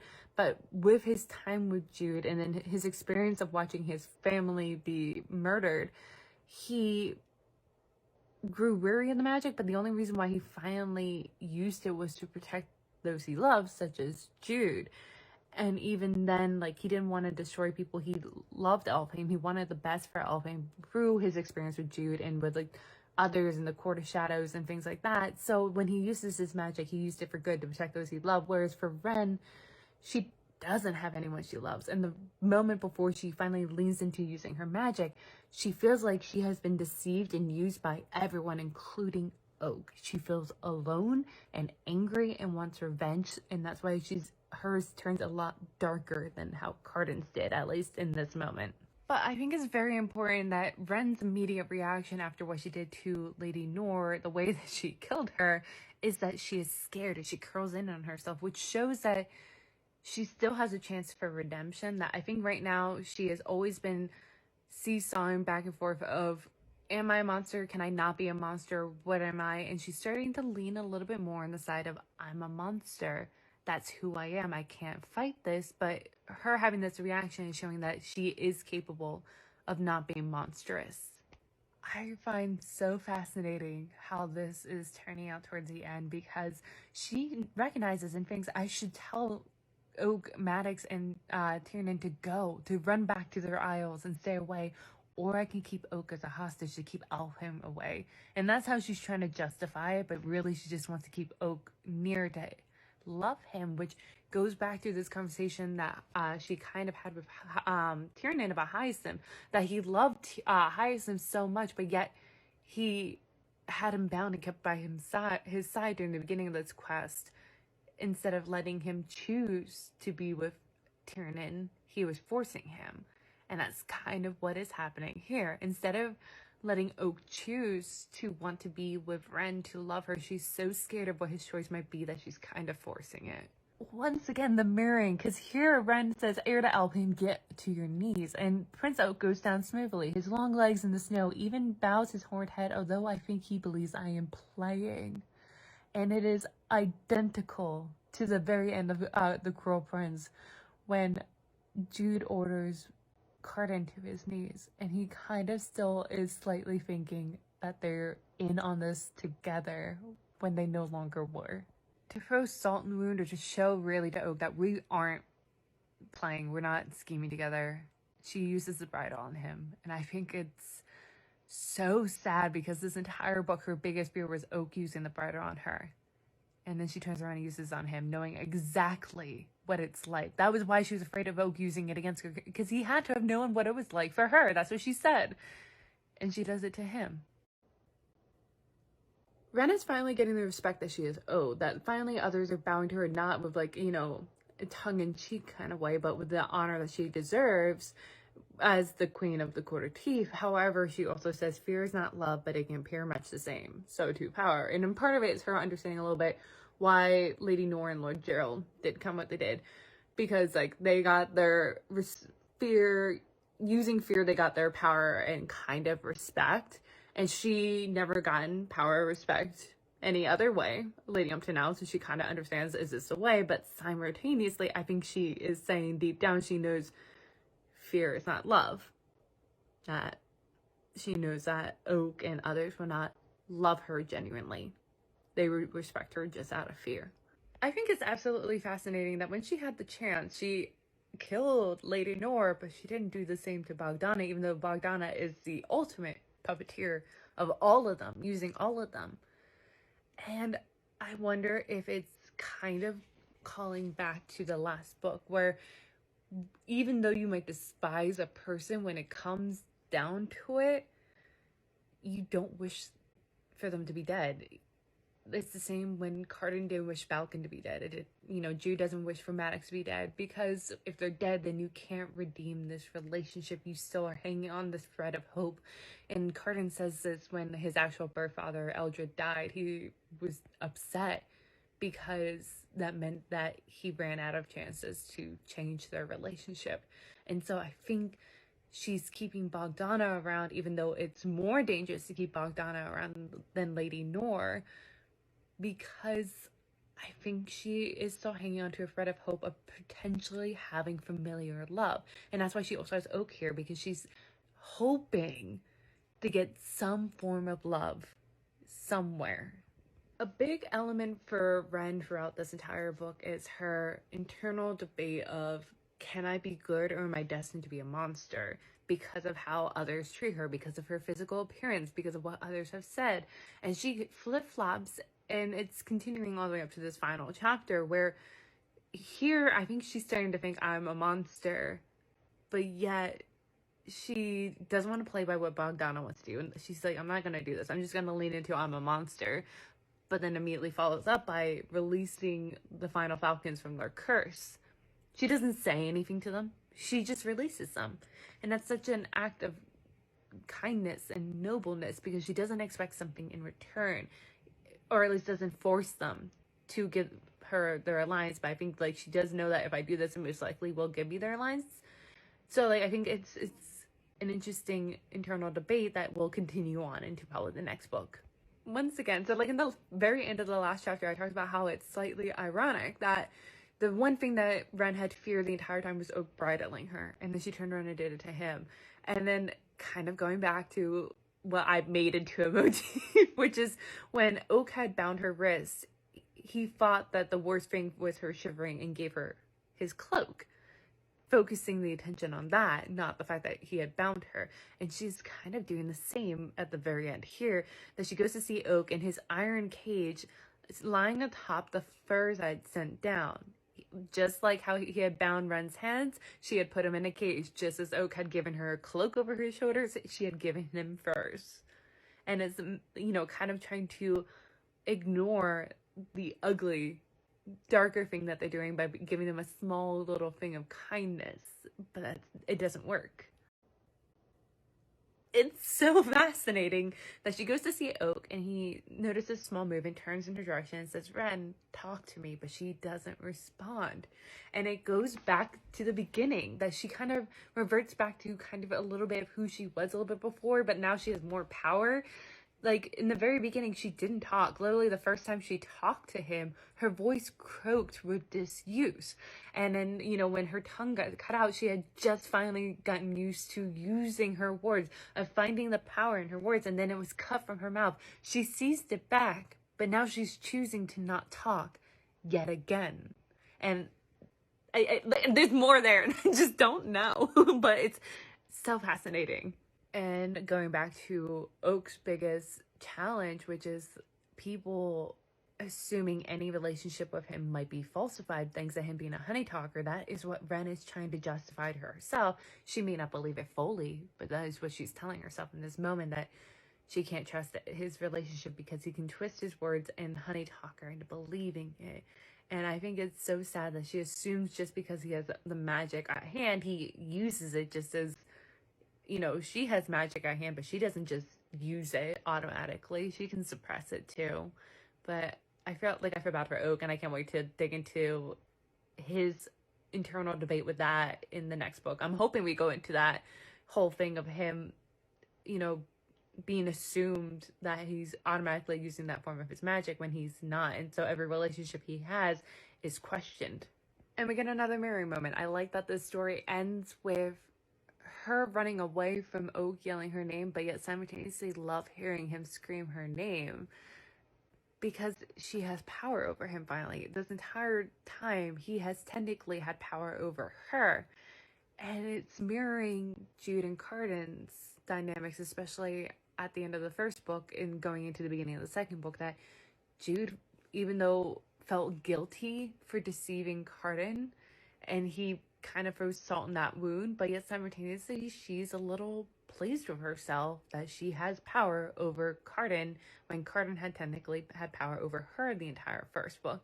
So like I like that it's, once again, we're seeing a lot of mirroring in this book with the original trilogy, but it's not apparent. Like, I didn't notice a lot of these, you know, parallels and mirroring until this read through. I didn't notice it on my first one. So I really love that we're getting a lot of the stuff that we enjoyed as fans from the first trilogy, but it twisted into something very new here. And I can't wait to see how it's going to be, you know, what else we're going to see in the next book, what else is going to be unraveled.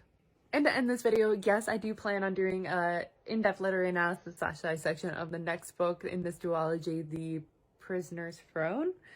But it doesn't come out till March, and I would like to read it at least once before doing a literary analysis, so then I'll be able to talk about any, you know, foreshadowing and stuff like that. So most likely I won't be doing it till like the end of March, maybe beginning of April, depending on also the book I'm doing next, which will be If We Are Villains, and I am very excited to dig into that one next. So I hope you come tomorrow to watch it.